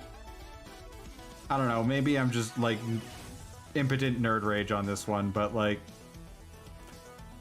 they can't give tragic backstories, like actual tragic backstories to Natasha. So instead they're gonna like saddle her with a dumb family full of moron friends and pretend that it's the reason why the movie is going to flop is because she's a woman lead, as opposed to it's a bad movie.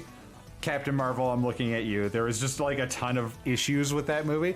It's not that Captain Marvel's a bad character, it's that they made the movie bad. Like, it just made a boring movie, and we're like, why does no one like our character? I'm also not a huge fan of the actress who plays Captain Marvel. I mean, there's plenty of interest to go through, like, the Carol Danvers story. They just didn't. Anyway. I like is it Miss Marvel or Captain Marvel? The one who, in the comic books, gets her powers through having sex with a Chitauri. Not a Chitauri, I can't remember the alien race name. Skrull? Chitauri were invented for Avengers 1, so... Yeah. Skrulls... Not Skrull, the other ones that were hunting the Skrulls in the Captain Marvel. Yeah, I know which ones you're talking about, and I'm blanking on the name right now because we've been talking for 3 hours. Yeah, that's totally fair. I really enjoy the comic book and also the animated Avengers Assemble TV show. How the female Captain Marvel got her powers was by sleeping with the first Captain Marvel, who was actually an alien sent here to prepare Earth for an invasion. And he's like, you know what? Nah. And then he fell in love, and they had adult fun times. And apparently that's how she got her powers. And I was like, okay. That's I guess. Yep. The other one was having a microchip implanted in her brain and then getting shocked by lightning. They make a small reference to it in what's it called? Doctor Strange. It was a red herring. Doctor Strange, just before he gets in the accident, they're going through like surgeries that he could possibly elect to do. And one of the surgeries is that a pilot gets lightning bolted with a brain implant in. At any rate, that is one of the origin stories for Captain Marvel. At any rate, we're going to close it out here, guys. Thank you so much, everybody, for watching, commenting, being in chat, being with us today. I am Steve Thomas at Choice Minis. You can follow me on your favorite social media at Choice Minis. Adam, where can people follow you? follow me at beach_vacation_mando on Instagram. You guys really should follow him on Instagram. Maybe it'll get him to finish this up even sooner. If you liked what you saw, take a moment, give us a like, subscribe, hit the little bell, follow, whatever. We're on the race to 100, everybody. If you could go and give Old Gun and the Meth of Cooking Art some love on Instagram. If you have suggestions for other models that you would like, other techniques I can feature, segments, just you want to chat with us, you can always hit us up at choiceminis@gmail.com. You can support us by buying our merch, donating for coffee and beer for Adam and I, or, you know, the very best way that you can help our channel to grow, just tell a friend, man. Adam, brother, I love you. Discord. We need more people in our Discord. Yeah, jump in the Discord. That's always a good one. That was one of the things that I meant to do today that I didn't, is give the bot the location of our Discord. Adam, buddy, I love you, man. You dude. We will see you guys. I will be back here tomorrow at 6 o'clock p.m. We're going to be working even more on our Revenant. We're going to get our Revenant done this week. So you can join me tomorrow at 8 o'clock p.m. Eastern Time, 5 o'clock Pacific, 6 o'clock p.m. right here in Calgary, Alberta, Canada. Do something about white supremacy. ACAB, get vaccinated. See ya.